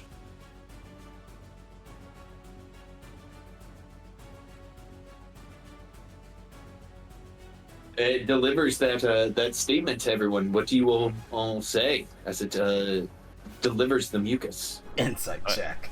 I believe that would be a wise decision. All right. Gaiman will accept the king's surrender. And Alicia, And not you push believe that the creature is being factual. It is not trying to do a deception. Okay. Alicia will just tell everyone to stand down. Yeah. I'll tell Archimedes to do the same. Yep. Lotus is already standing down. She's just sort of taking part of her like robe, and it's just trying to wipe the mask clean with it. It's like, someone help get this shit off my face. I dropped the spike growth. It's gone now. You hear a voice in your head, Lotus. Detecting. There is a foreign substance on Flavy. It is vile. Dispensing self-cleaning agent. And Alicia, you see that the mask, for lack of better words, starts to shoot little geysers of water out from the, like, right below the sockets for the eyes, and then a tiny little, come out, I swear to God. tiny little windshield vipers come out and start to.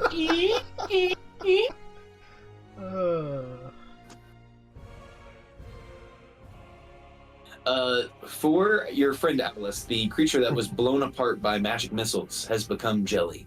Oh, poop. I was hoping I could finally get some cold resistance. I mean, it sounds like it go really well with toast. I mean, we do have a hide of a Rimaraz That's back right. in town. Yeah. You all have bested me. I am the king of the ice toads, and my word is my bond. I promised you a gallon of my royal mucus. Do you have a barrel? Copper, you're up. I mean, if we don't, we probably have one back with the dogs. Coming Do from we the go? shadows are your BT members who were cheering you on from the darkness. And you see emerging is the one they call Nabarnacker. And Nabarnacker will produce a barrel, and his glee is immeasurable here as he looks upon the king's royal mucus. The king begins to kind of vibrate and open his mouth as wide as he possibly can, and starts to like do the action that you would imagine someone would do to hawk up a loogie and begin to expel this mucus into the barrel. This process takes roughly 2 to 3 minutes as the creature fills the barrel full of mucus. As it is filling the barrel full of mucus,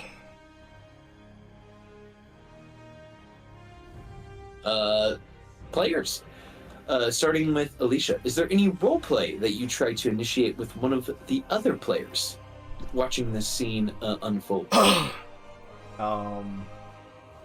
Will definitely turn their attention more to Lotus so they don't have to watch this horrific scene. I imagine at some point, and Lotus will look over towards the ice toad. It's like, what the hell is that big round thing on the ground there?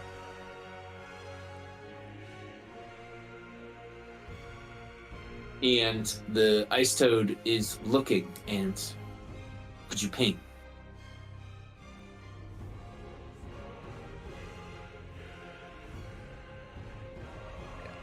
It's like, I missed your ping. Where was it? did I ping something? Sorry if I did, but no. I'm.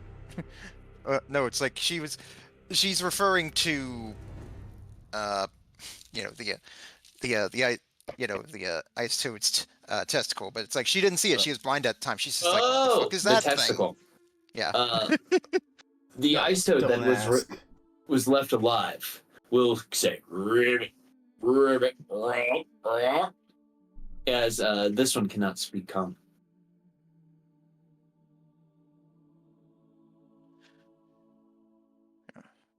You don't want to know, Lotus. Don't want to know. She'll just give you a slow, solemn nod at that. An Icewind Dale Mountain oyster.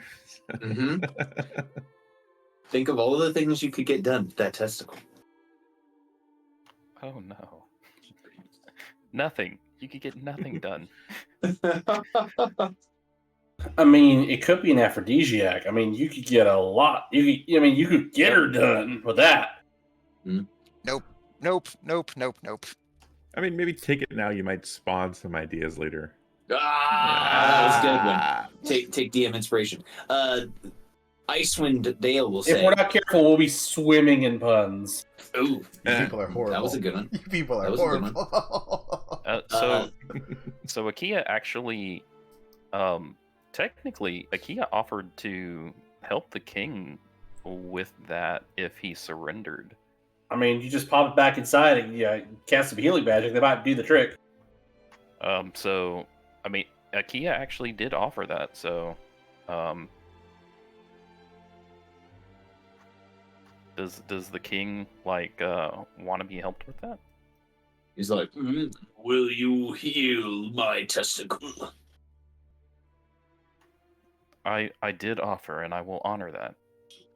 Ain't no way I'm using cure wounds. That thing requires touch. Oh, this is an injection. It's like, I ain't touching your ball, dude. Yeah, Alicia's gonna turn away from that. Yeah.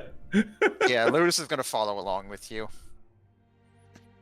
Even though they're a medical professional, they've probably done some stuff. They just don't want to do this. Avalos describes, he's like, oh, that looks painful, the needle going into the skin like that. Alice, please stop talking. Please stop talking. The king finishes up delivering all of the mucus into the bucket, and he says, "Okay, I am ready." Jamie will go over, pick up the testicle, and say, "Hey, what up, fuck? Game of froggy sack." And your DM hit the wrong button, and he died for the bad joke. Yeah. So the creature is healed, and two of his frog companions, his toad companions, will come over and spread the sack so that the ball can be placed back in. David will insert said ball into said sack. Okay, and then Kia, it's up to you to apply the healing magic here. Yeah, the injection. It's good to be the king.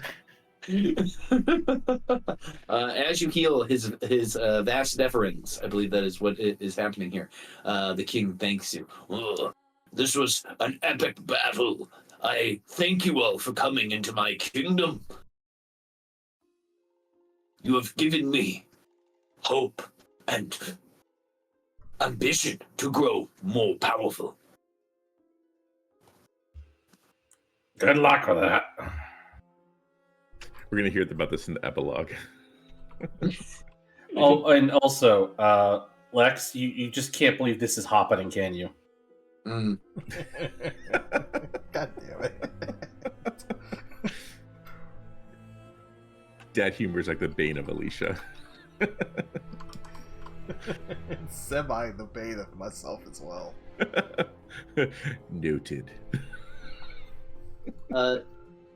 As you guys are standing around, a familiar face will approach. You know this as Reghed the Berry Bush, walking on their tiny wooden feet. Ah, Red, be sure to give everyone one of your delicious berries. No, I'm good. I must say, dear friends, that was quite the exhilarating battle. I never imagined my roots would take me to such places and witness such triumphs. As we continue our journey, I hope to spread my seeds and bring new life to this land. Does anyone need any of the wounds healed by these ice toads? I could use a berry. Same. Ikea will take a berry and juice it. So the small Reghed the Berry Bush will begin handing out their once per day use of good berry, so everyone can gain some paltry HP. Orpheus, I'm sorry to bother you. I think you shrank me and then I took off the enlarge effect that it just had me grow again. Yes, one of my Why favorite. are you putting me on the evil bush? I mean, come on. One of my favorite children's programs. I made my monster grow. There we go. Thank you. By the way, I watched the new Power Rangers special, the Once and Always. Chef's kiss for a nostalgia bait. But I heard they didn't bring Kimberly back. Yeah, I They think did not. there was this dispute with the actress. Because Which is I mean, a shame. even as Yeah. when I thought I really really liked women at the time, she was definitely a crush. That's Oh true. my gosh. That's true. I mean, power and strength is sexy regardless sometimes. Absolutely.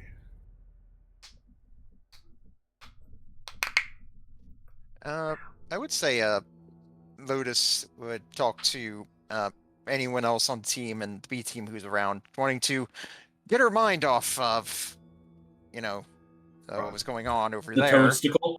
Yes. And she would say like, guys, I was sort of working on the plot outline and like the basic pitch for that romance novel I want to hear, and I wanted to try to workshop with you guys, see what you think. If it includes anything about frog testicles, I'm going to give you a negative review, Lotus. Well, thankfully it does not. Okay. All right. So here's what I have for like the back cover summary. A Tabaxi librarian works the closing shift at a library. He's been noticing strange noises and things moving around. Turns out there's some sort of strange creature milling about and has been reading the books to learn about Earth culture. As such, they've learned English. The librarian helps her, and eventually she reveals she is an alien who crashed on this planet and hoped that this place would have the information on how she could fix her ship. Over time, they fall in love, but eventually, a government organization starts investigating, and she offers to take him back to her planet. I think I got a title, might work. It's called Secrets in the Library. I didn't realize your book was going to be as close to real life. Well, the thing is like I've worked up the base plot outline, but I'm having a little bit of trouble trying to figure out the ending. You see, the idea is that the alien offers the librarian the opportunity to go back to her homeworld, but I'm just not really sure where to go with this. Would he say yes? Would he say no? I'm not really sure where to go with that. It sounds like you need to develop your characters more. You know, what motivates them beyond their initial interaction. So, like, does this librarian have ties to community, family, things like that? Because that's going to impact your, decision-making process. That is true. Like I said, this is just the base outline. I haven't worked up a lot of the details yet. Yeah, but I mean, like you're not sure how to end it. Well, it sounds to me like you need to do a little bit more storyboarding on your characters. All right, maybe I could start drafting out the early parts here, and maybe see where that takes me towards the ending. And your title, maybe something that references the library, like Shelf Life of the Heart or something. That might work, and she'll actually write that down as another possibility. Like I said, it was just a working title. It's very rare in the literary world. You always stick with your first title. In fact, most of the time you just shop it around, and it's usually just whatever the marketing folks think's gonna move it off the shelves. Icewind Dale will jump in and say, what about something like, and this might be too crass, the Do Me decimal system. That's the name of your book. Yeah, a little bit. It's got a ring to it. Yeah, I guess, but I'm sort of going for something that's gonna hit that sort of like in between space of like the soccer moms and the let's say something that I'm hoping they'll knock make people forget about Twilight, which she just sort of shudders at that. Alicia's. I mean, I think we all would, appreciate Twilight right now. Given how fucking dark it is. Yes, light would be good. Alicia's actually kind of gobsmacked at Gaiman's comment earlier. That was actually quite insightful. The feedback you gave.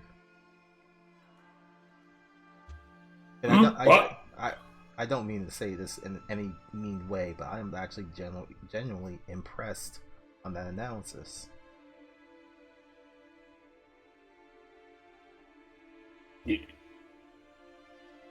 You're impressed by an anal cyst? I mean, you were grossed out by a testicle not that long ago. And he's back. And he's back. Alright. Well, do we have what we need from the Toad King? Copper, are you good? Well, that was something, wasn't it? Copper says. Only some days do you get to fight along such a unique group of heroes such as yourself.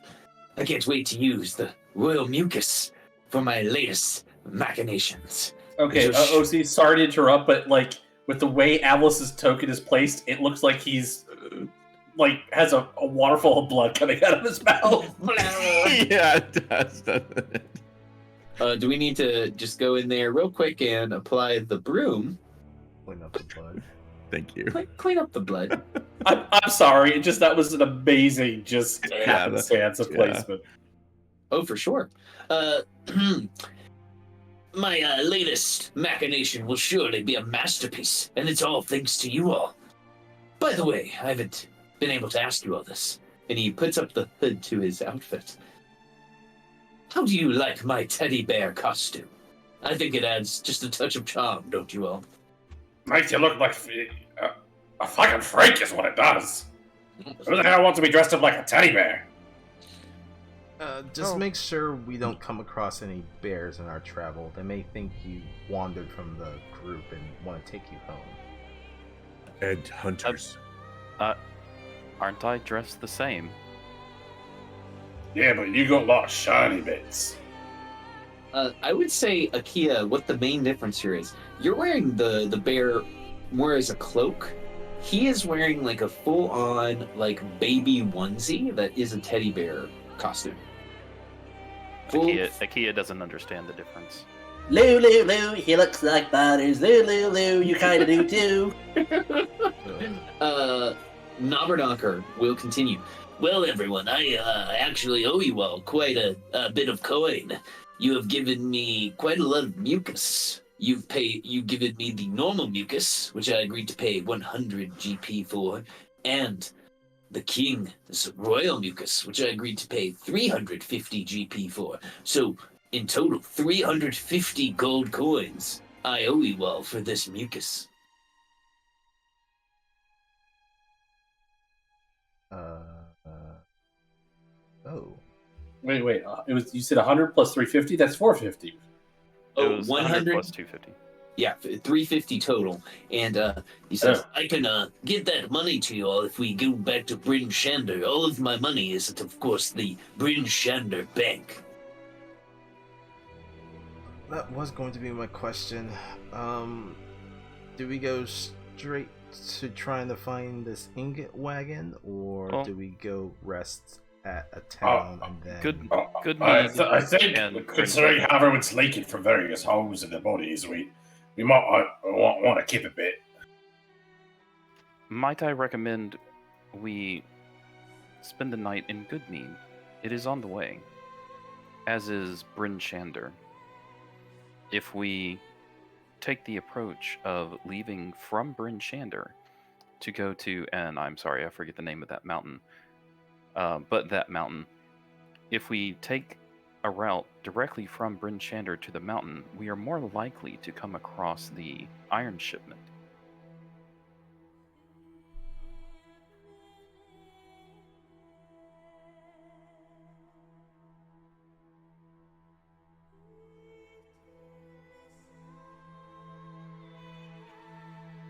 He just looks for like recognition on people's faces since they're just nobody's responding. Gaiman just sort of shrugs. I mean, down for whatever. I'm not right with anyone who's evil in the dog sled. Just put that out there. Lotus will just sigh, and I'm like, I assume that means you're not going to be riding with me and my mask then? Nope. Oh well. And then she'll just sidle up next to Watto and just sort of wrap an arm around him. It's like, I mean, you don't mind, do you? No, I don't. I don't think that your mask has any unknown malevolence, and it doesn't feel evil. Does anyone else besides our friend Gaiman feel that Akia's mask might be malcontent or evil of some kind? Listen, all we've come across that, if it's awakened, it's out to fucking kill us. So, stands to reason, the bush is evil, the mask is evil, anything that's not normally awakened but then is, it's probably fucking evil. But one might wonder why Red hasn't poisoned any of us with its berries yet then. Or... It's biding its time. I was just gonna look at Red. Does he get any, kinky feels off him?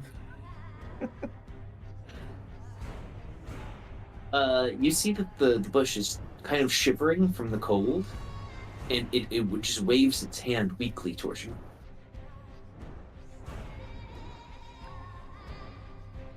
I don't know, it doesn't seem evil.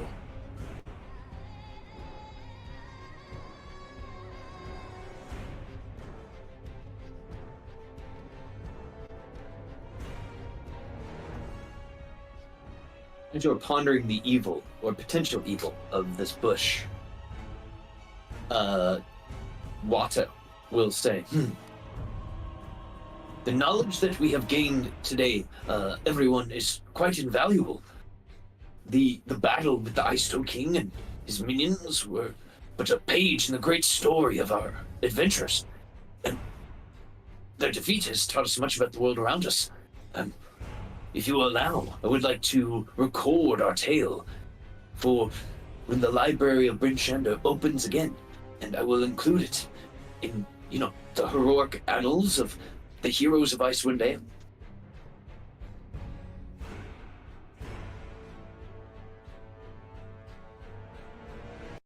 This music was way too epic. I'm sorry, everyone. just realized Archimedes was totally on top of Lotus. Sorry. That's all right. Lotus will hear that, and the tone in her voice dips down a little bit. And she's like, "Oh, yeah, Watto. That sounds great." He says, would it not be okay? Your voice sounded strange. Oh, no, it's nothing like that. It's just she just starts like rubbing her arm a little bit.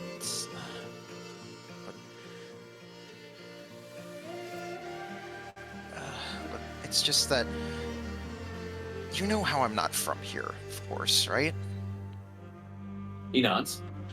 And while I do definitely want to help everyone, and especially since after you and them and everyone here has helped me, but I do want to find the ship, and I do want to get back home. And well, the reason why I was writing that story is because I'm using it to help work through my feelings. Because, Watto, if you were up for it, and if it were possible, would you... And she just sort of stammers for a bit, and then takes a deep breath, and would you want to go back to Earth with me? He looks surprised at this, and he says, I never imagined visiting another planet. And his voice goes a little deeper. As you all know, I was a part of a organization that seeked to, travel to a different plane of existence. And we always wanted to find that Argent Palace. I don't see how going to Earth, as you called it, would be, different than seeking out that place. And in this way, going to Earth, I would be going to a place of good versus, a place of objective evil. Lotus will actually chuckle a bit at that and say, I do want to temper your expectations a bit. Earth does have its problems, for sure, but it is different than this place in a lot of ways. Well, I'm up for it. I have no real family to speak of any longer, and learning about a brand new world sounds like something that I would really enjoy. Right. So I think in the meantime, I would definitely have to prepare you for meeting my mother. I do miss her, but... And then she just sort of trails off a bit, and then she flashes back to the Christmas Eve and argument and the cursing and the door slamming and all that. If you don't mind, Akia's gonna have an extremely autistic moment and say, "There's an extremely good chance that won't ever happen. So you might not need to worry about it." Trying to be helpful, like, "Oh, you don't have to worry about that because the ship's probably not gonna work anymore." Oh no! Oof. I'm assuming it's been 10 minutes, so Yep. Alicia will be giving a very small prayer while everyone's kind of having the discussions, and everyone gets 17 hit points. Ooh, nice. Trying to break the tension, Danica, of course, carrying along with her the Chewinga allies that you made so long ago, will say, "Oh, well, everyone, Salone's grace has surely guided our path today, friends. The Ice Toads and the King were formidable foes, but strength and determination prevailed. Might we leave this cavern and some of our woes behind? Let the light of Salune shine upon us, guide our steps, and bring solace to those in need. We are bringing hope and balance to the people of Icewind Dale, everyone, with every action we make. And Danica will put her hand on your shoulder, if you will allow, Lotus, and give you a reaffirming look and nod. But I fear that we will quickly wear out our welcome among the ice toads. We should probably head back to civilization soon. Yeah. Rose will give a nod and start walking out along with the others and do what she always does to help clear her head. Just take out a cigarette and light it with a prestidigitation. Just take a long drag. Gammon, you healed 17 hit points. In that case, I'm back to full health and then some.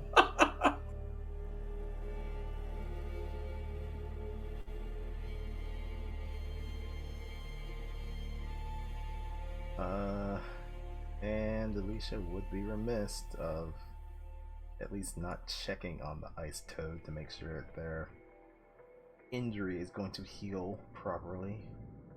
I'll roll out a medicine check. Oh, hello there. I have many injuries now following that battle. 25 medicine. Seem like they'll be able to heal properly. You think that given enough time and frog or toad magics as they seem to have, that the Ice Toad King will be okay. Alicia will just give a recommendation. Try not to move too much, that you don't want to be re-tearing open that wound, and they squirm just a little bit when they're saying that.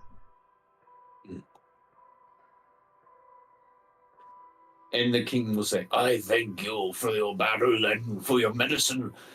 You all are welcome in the kingdom of Ice Toad. At any time you come back, just bring with you a suitable meal next time. We did bring some mayonnaise.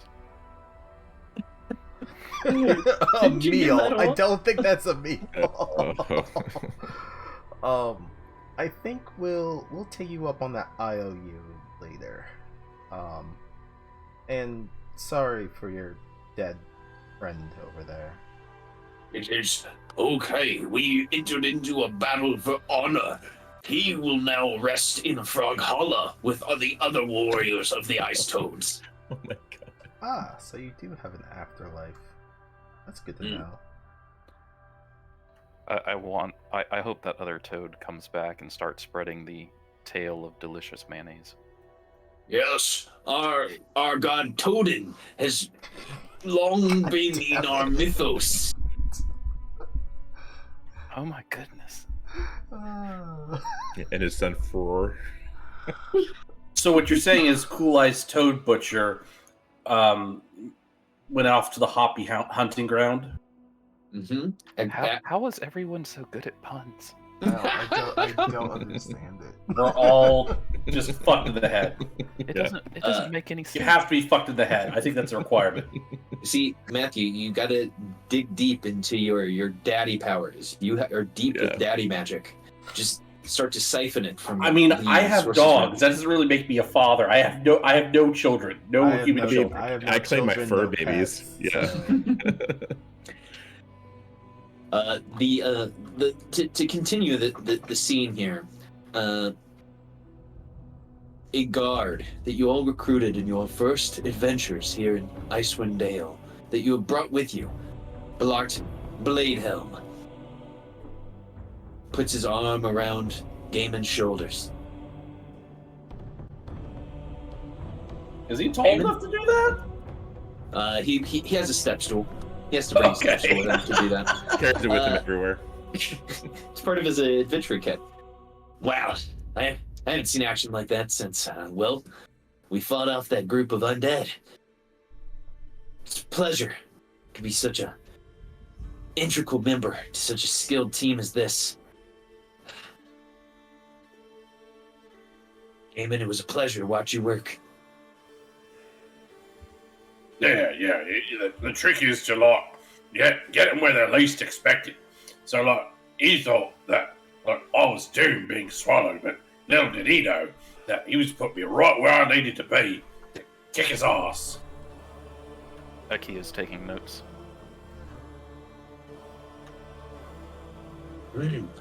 I will inform my future strategies to include that. As you know, I'm not as advanced as you, Gaiman, or as skilled as some of the other members of our party. Well, hold on. Look, the key thing is like you have to be able to like take it. Look, not just anybody can like go to the belly of the beast. Like you have to have like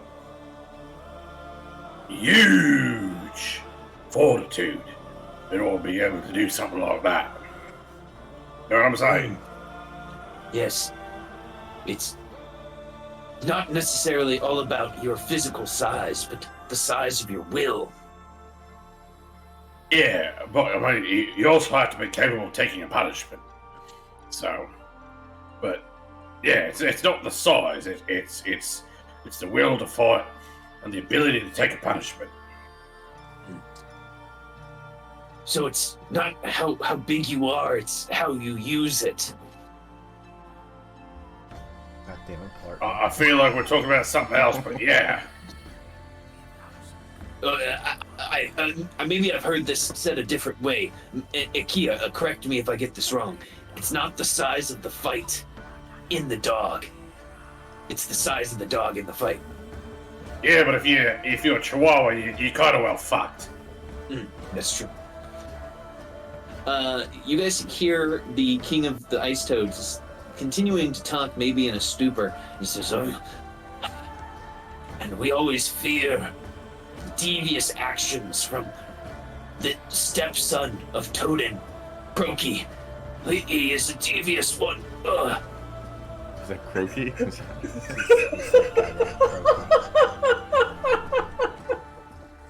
Alright, well, Alicia's gonna leave. If you need me, I'll be by the sled dogs. Avalis will talk to Archimedes, who I'm sure by now, of course, the Speak with Animals is long gone. He will just kind of motion. I imagine you need to return home now. And he kind of does like the fly off motion.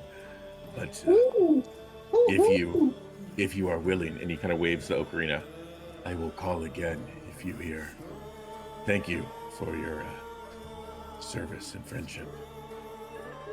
It nods and kind of like spins its head 360 degrees like owls can do.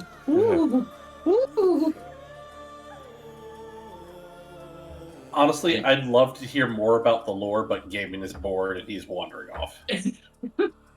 About the toad gods of Toadsgard. Absolutely.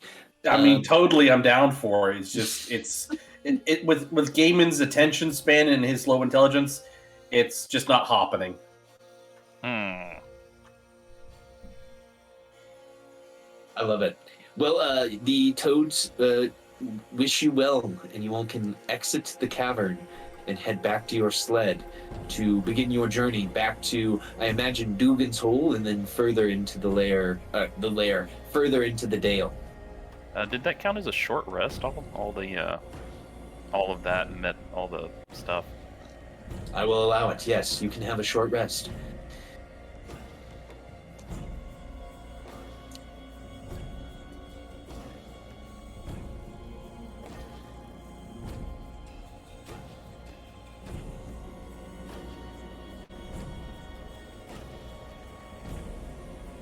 So, as you all are short resting, Dale will look to you all and say, "Hey, I know you all had it in you to take down those slippery amphibians.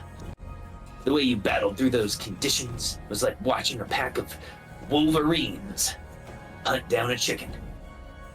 As a seasoned survivalist, I can't help but be impressed by your resourcefulness and tenacity."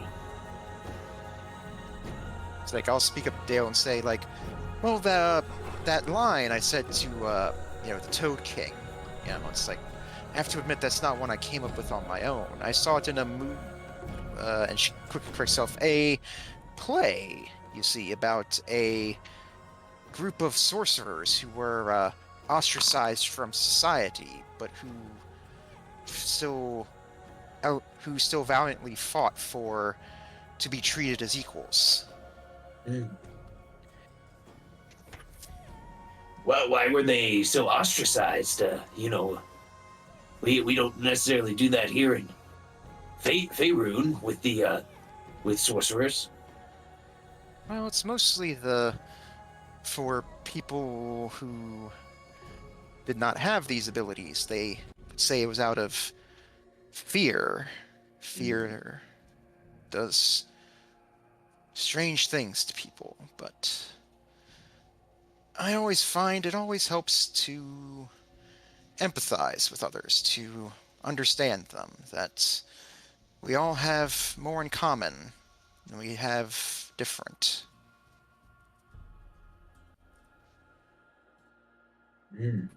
Well, I can't say that it's not completely different. I mean, pretty much everyone that I know is fearful of red wizards, and those are similar to the sorcerers you described.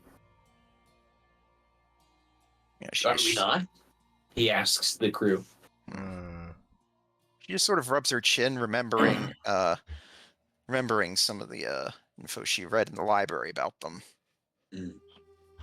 Oh, you're afraid of a bunch of fucking nerds?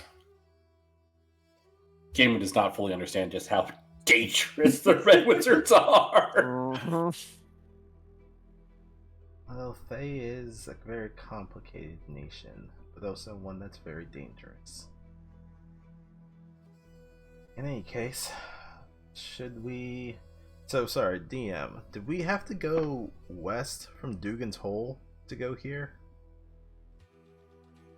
So, let me show you guys on the map here. Let me go to the Icewind Dale map. Yeah, because I popped over to the map real quick, and I saw Cold Boys, and I'm not sure what that was supposed to be. This is not the map that you guys have been filling out, but this is a very nice map. But it looked like the ingots would have been to our northeast, but we could go east to Goodmead and then north from there. Okay, so here we go. We should be on the correct map here. So now we have the Redwaters, King of the Cold King of the Toads. Froggers. I didn't even see that. I'm an idiot. Never mind. That answers my question. Then yeah, we can go to Goodmead and then from there go to shipment.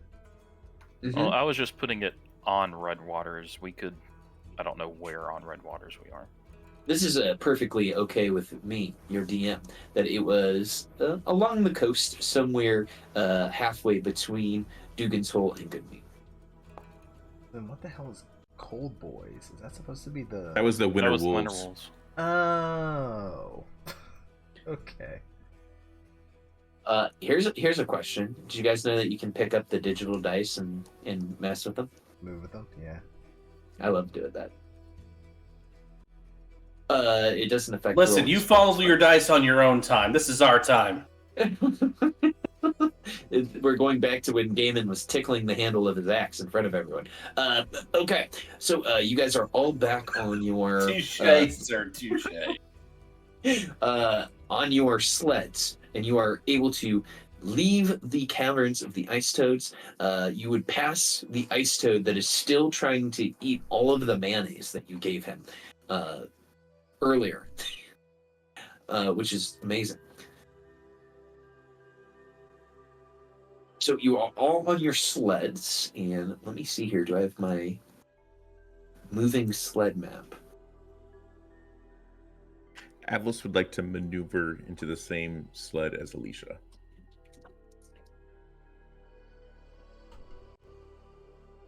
That sounded wrong, but he just wants to have a conversation. Yes, Atlas. I mean, so long as you have consent, you must practice safe maneuvering. Yeah. Alicia, you look a lot like Amy Jo Johnson. I'm just Try on this pink outfit for no reason. The thinking of going to Bryn Shander again. The last time we were there, I saw you at the temple of the Morning Lord. You were not alone. He thinks that's enough to go on. Oh, with Dawnbringer and Mashan. I suppose. Yeah. I am we were curious about her. Oh.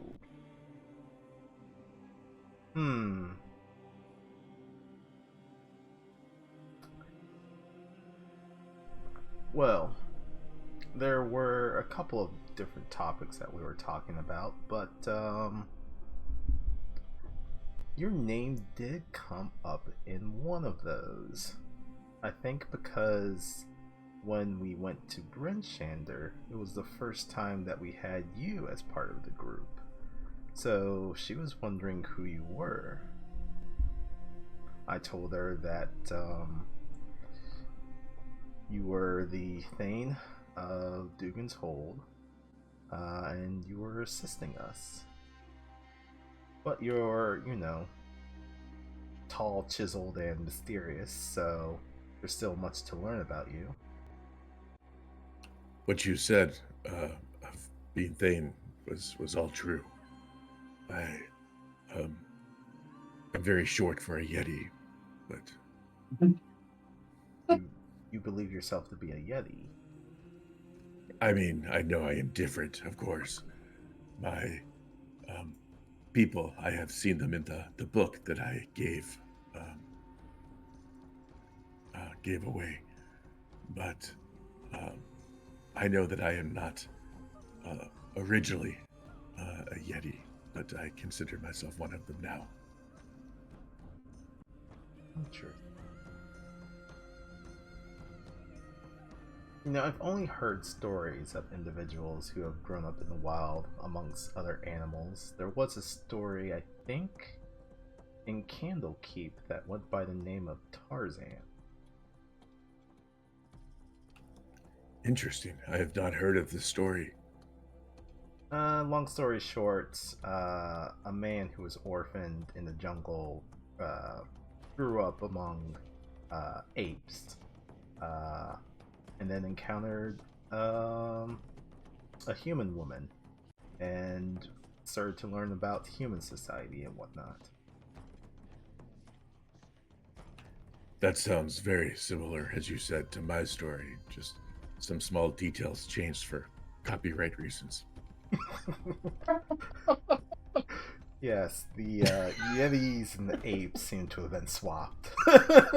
I mean, hey, it was a dice roll, right? But no, it's I will admit, you are a very mysterious one. It is not too long a story. I originally came from a village of my kind, but it was attacked and destroyed by... Do I know, Caleb, what destroyed the village? I was just a little kid. I think you would maybe. You would maybe remember vague shapes or descriptions, or perhaps your Yeti parentage would have described the things that these people would have left at the village. There were strange weapons made of metal, and my parents described the attackers as small and hairy. I think that's accurate. My mother found me as the only survivor and took me in. Then there was, a musical montage, of course, as I grew up as a, Yeti. And gonna need a montage. Yeah. Also, Gaming would not be riding in the same sled as Lotus. Lotus Yeah. or Red. Yeah.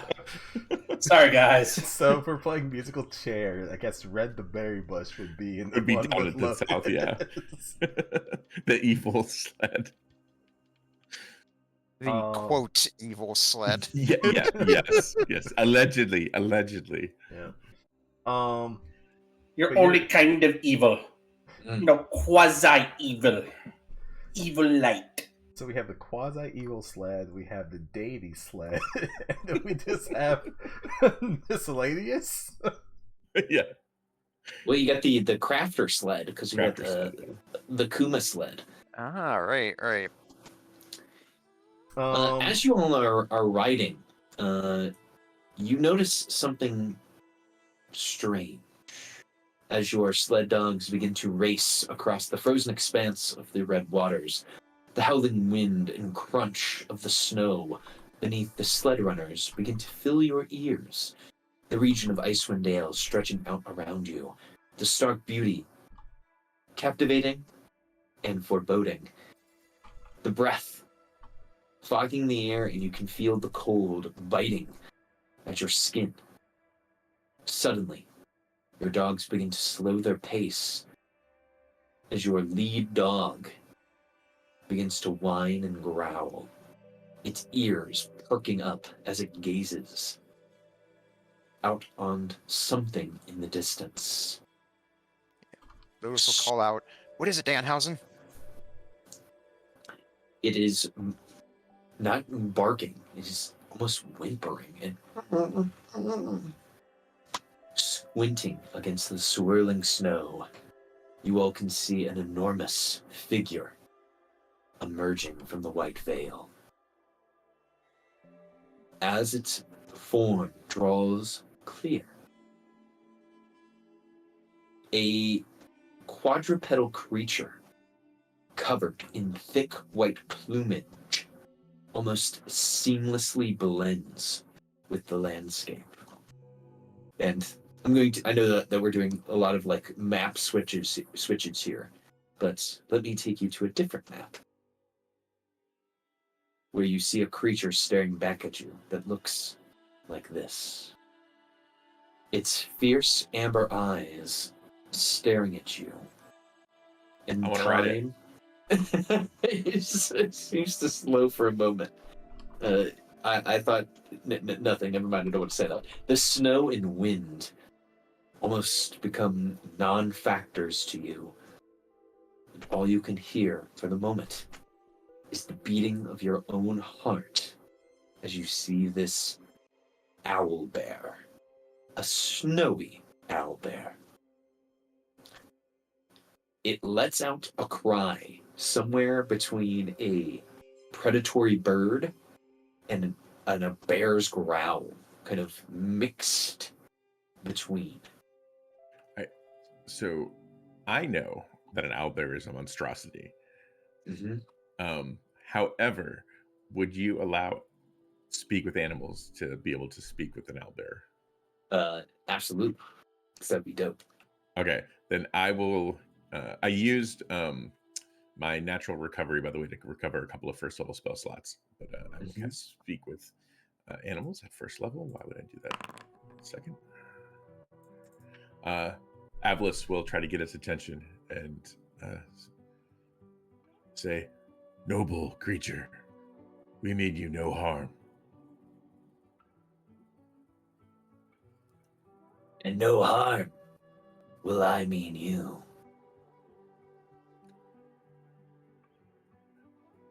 We're on our way to Goodmead, is that right? Yeah. We make our way to the next village beyond you. Tell me, have you seen anything? I've only seen the expanses of this realm. And the great hunter sailing the sky, looking for food, looking for its next meal. Do we know what the Great Hunter is? I would say natives to this land could make either maybe a history check or an insight check to see exactly what this creature is speaking of. I am skilled in either. Natives, as in living in 10 towns for longer than 2 years. I would say if you've lived in Tin Towns for 10 years, or if you grew up here for your entire life, yes, you can make an insight or a nature check, or even a history check to. Would you say Gaiman could make some kind of check? Because I mean, he's only been back recently. He's like been out of touch for a while. I would say Gaiman could make a check on this. Absolutely. Okay. 18 nature. Akia's only lived here for 2 years, but they've studied the history of Tin Towns. And So maybe I'm going to use a Demon Inspiration for this roll, just for shits and giggles. Sure.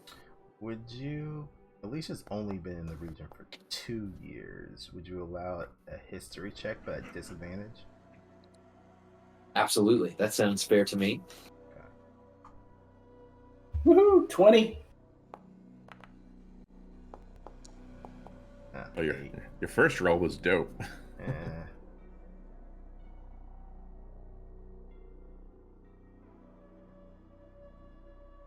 Okay, here we go. All right, so I'll mention the Great Hunter to everybody so they know,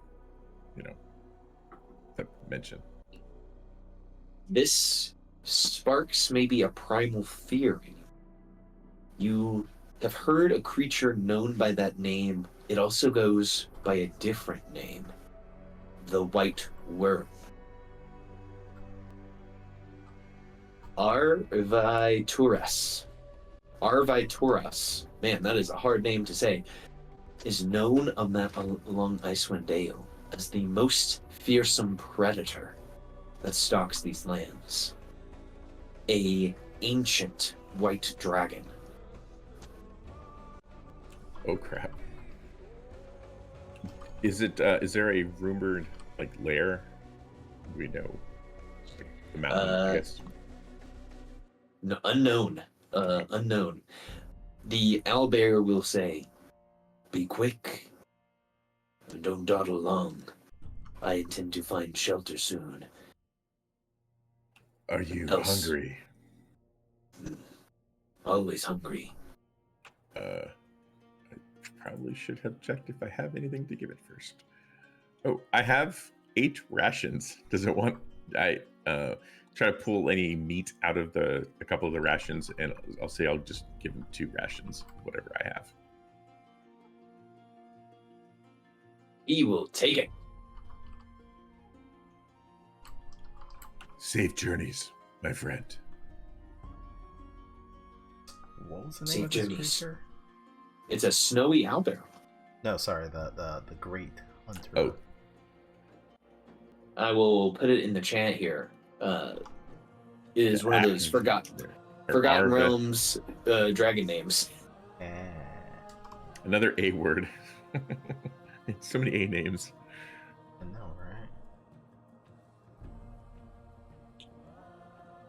Let's see.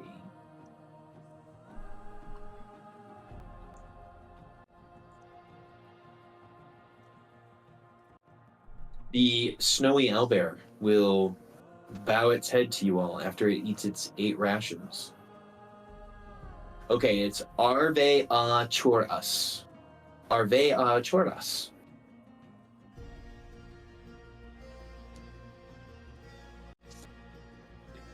Thank you, pronunciation guide.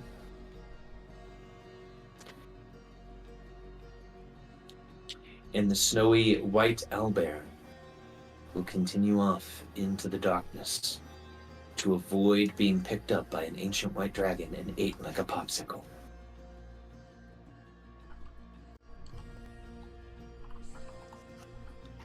We should hurry to Goodmead.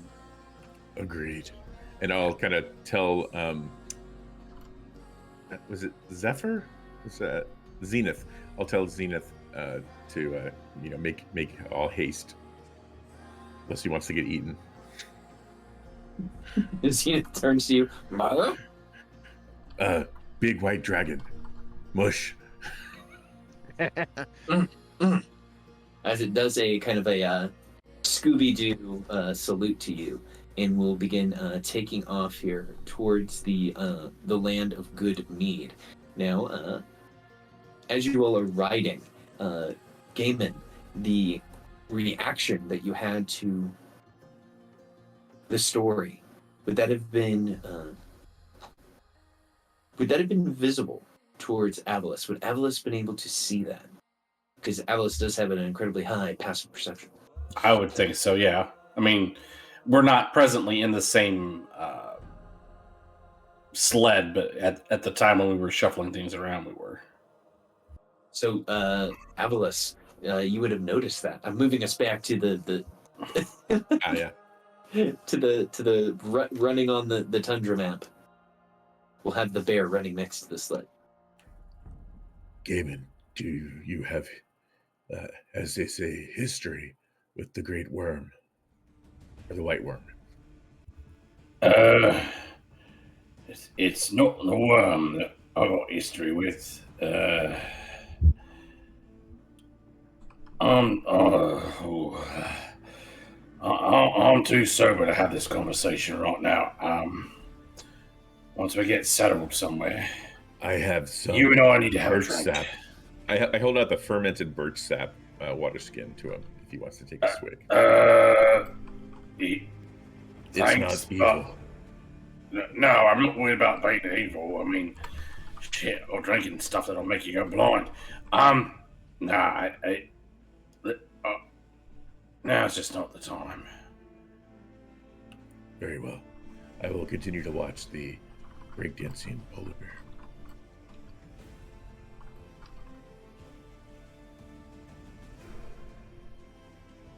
Did the polar bear just shit? Am I the only one that saw that? Oh no, there's like some things on the map occasionally. Oh, okay. It does look like it looked like it had. It looks like it just dropped a deuce. Oh no! There it is again. It's just the perfect placement, I guess. It's for having those- digestive Yes, issues. it's just it threw me. Okay, here we go. So you guys are heading to Goodmead.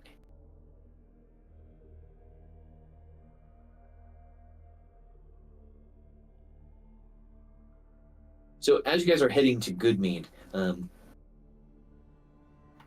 As we head to Goodmead, I will once again remind the party that there are rumors of a giant in the area, having possibly eaten the previous mayor. Wait, I'm sorry, what now? Yeah, say that again. Oh, Goodmead is Sorry, currently... that was Lex. I think Alicia would remember this.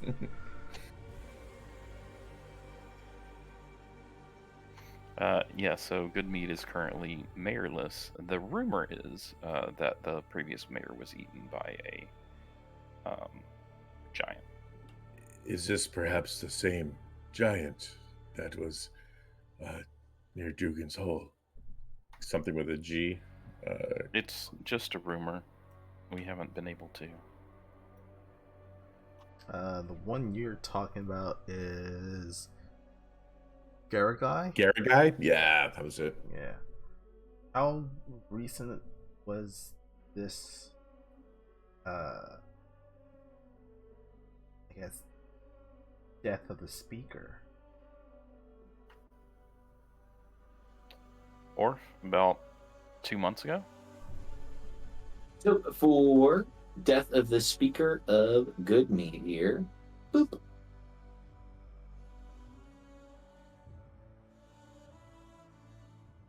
Okay, so that happened. I'm looking at our calendar here because I marked that on the calendar. That And- would have been And correct Okay, me if I'm wrong, but they just disappeared, and like the rumor is they got eaten by a giant. But all I know for certain is that they disappeared, right? correct. So that would have happened in the first part of the year. So it's only been roughly 21 days since that happened.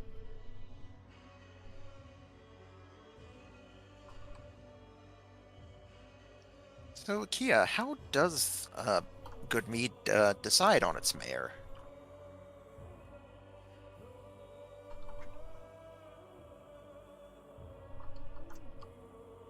I assume that it's voting. It didn't come up yet.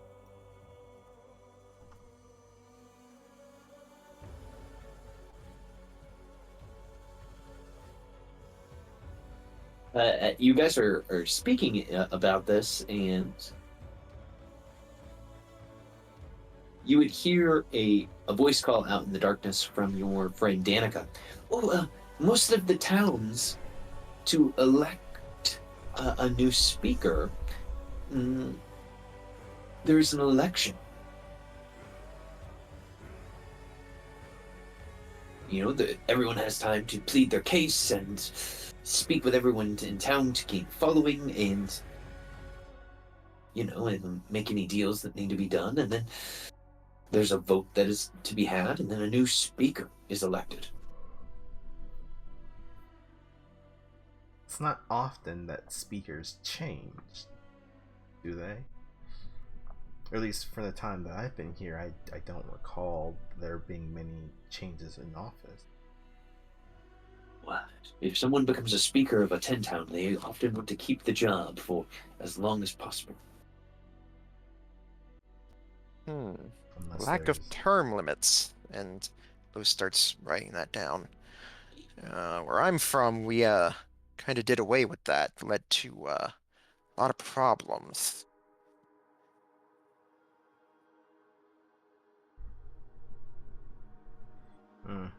In some other places within the south Sword Coast, so to speak, some are ruled by lords and legatees, family lines that stretch out for generations.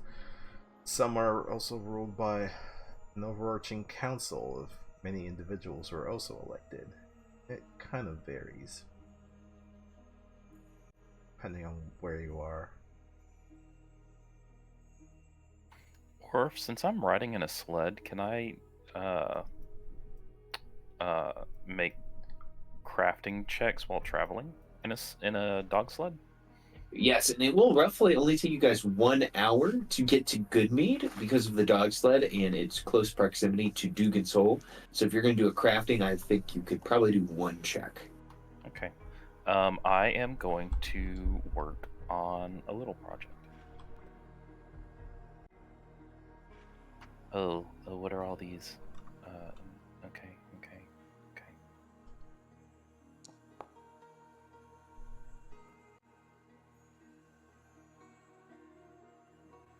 Cool. All right, everyone. So it only takes you about an hour to get to Goodmead. And let me go ahead and activate the Goodmead town map here.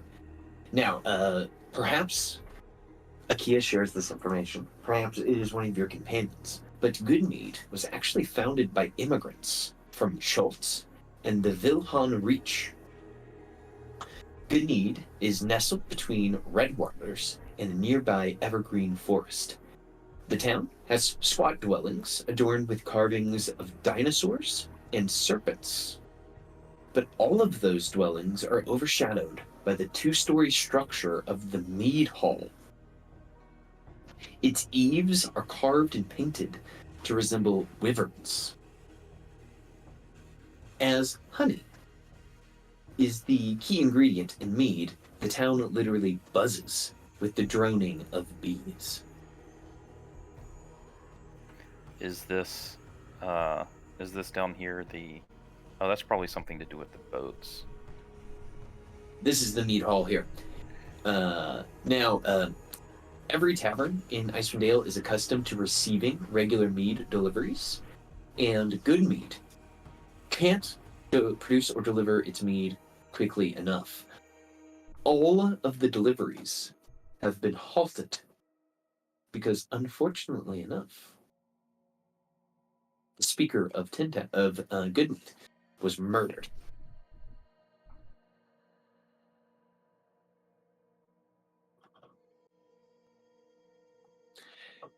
And you would know about this, Akia. 5 members of the town's militia went after the creature that slayed Kendrick, but have not returned. Is the mead hall also contain like the greenhouse type area where the bees are kept? Yes, this is the mead hall that has the large fire-heated space dedicated to bee husbandry and the nurturing of the beehives. Okay. Yeah, Akia will tell the people, tell the group about like all that stuff that happened, but he doesn't seem too terribly concerned about it. He is definitely very interested in showing you all the meat hall, though. Like this is where I've been staying. I shut down in that corner over there most nights.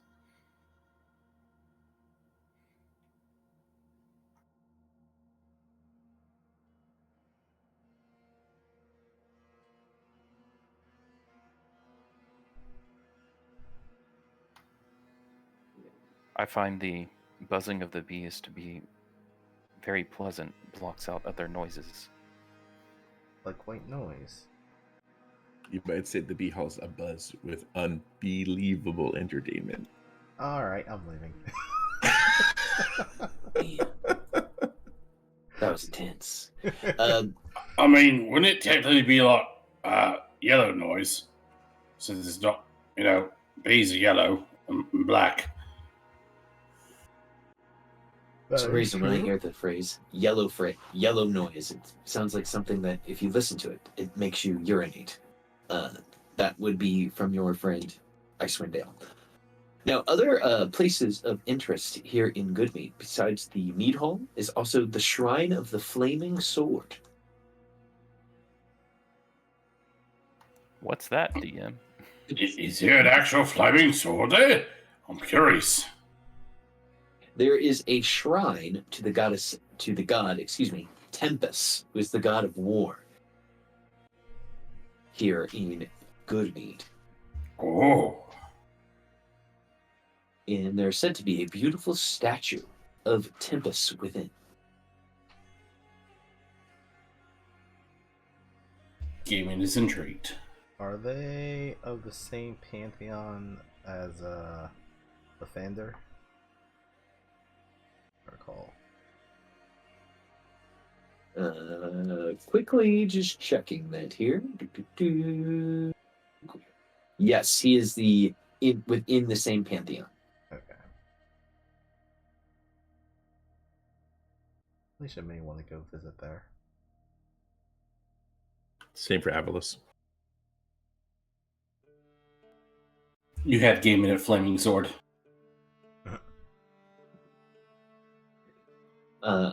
What? The man likes what he likes.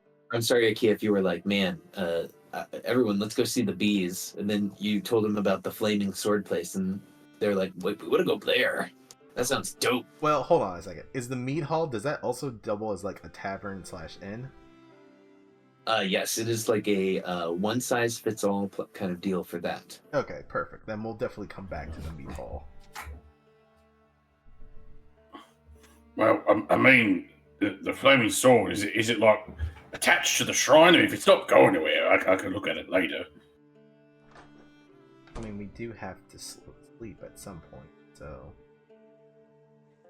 Alright. We can look at the sword first.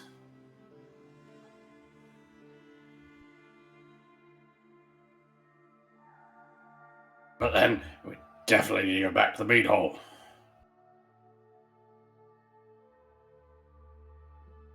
Excellent. Okay, well, you arrive at the Shrine of the Flaming Sword. As you arrive, this building is relatively vacant. It has a crow-haunted steeple protruding from its peak, and unlike the mead hall, which is clearly cared for, the shrine's painted icons of the god of war wielding a flaming sword are chipped and faded, and its spacious interior stands mostly empty, besides a table that rests in front of the tall statue. On the table, you see that there is a body covered with a blanket.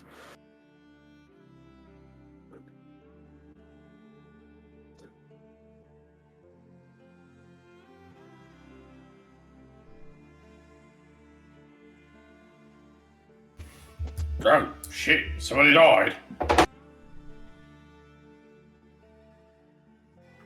maybe someone is just taking a nap. Oi, are you dead or are you just kipping?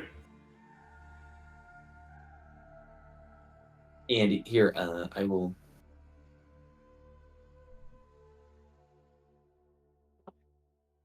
take you guys to the map here, where you see that there is the shrine with the warrior holding the sword, and then there is the table with a blanket covering a body.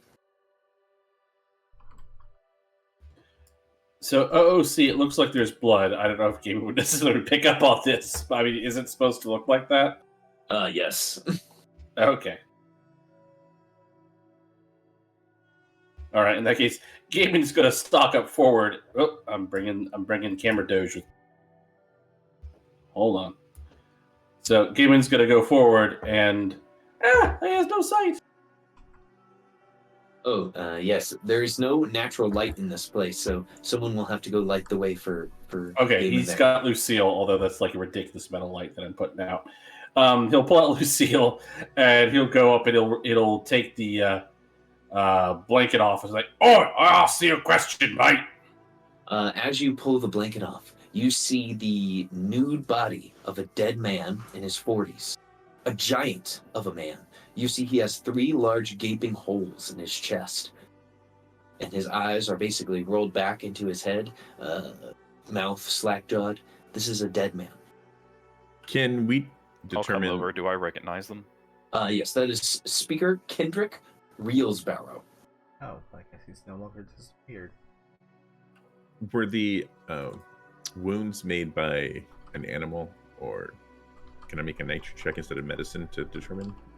I would say this is definitely, you could use nature to determine if this was done by an animal, and if you did medicine, you could determine what type of injury this was. Avalis, you know without a shadow of a doubt, this was not done by tooth or claw or stinger, anything like this. This was not done by a natural weapon. I will say almost exactly that. You know that this was done by a spear. This man looks like he was punctured by a gigantic spear 3 times.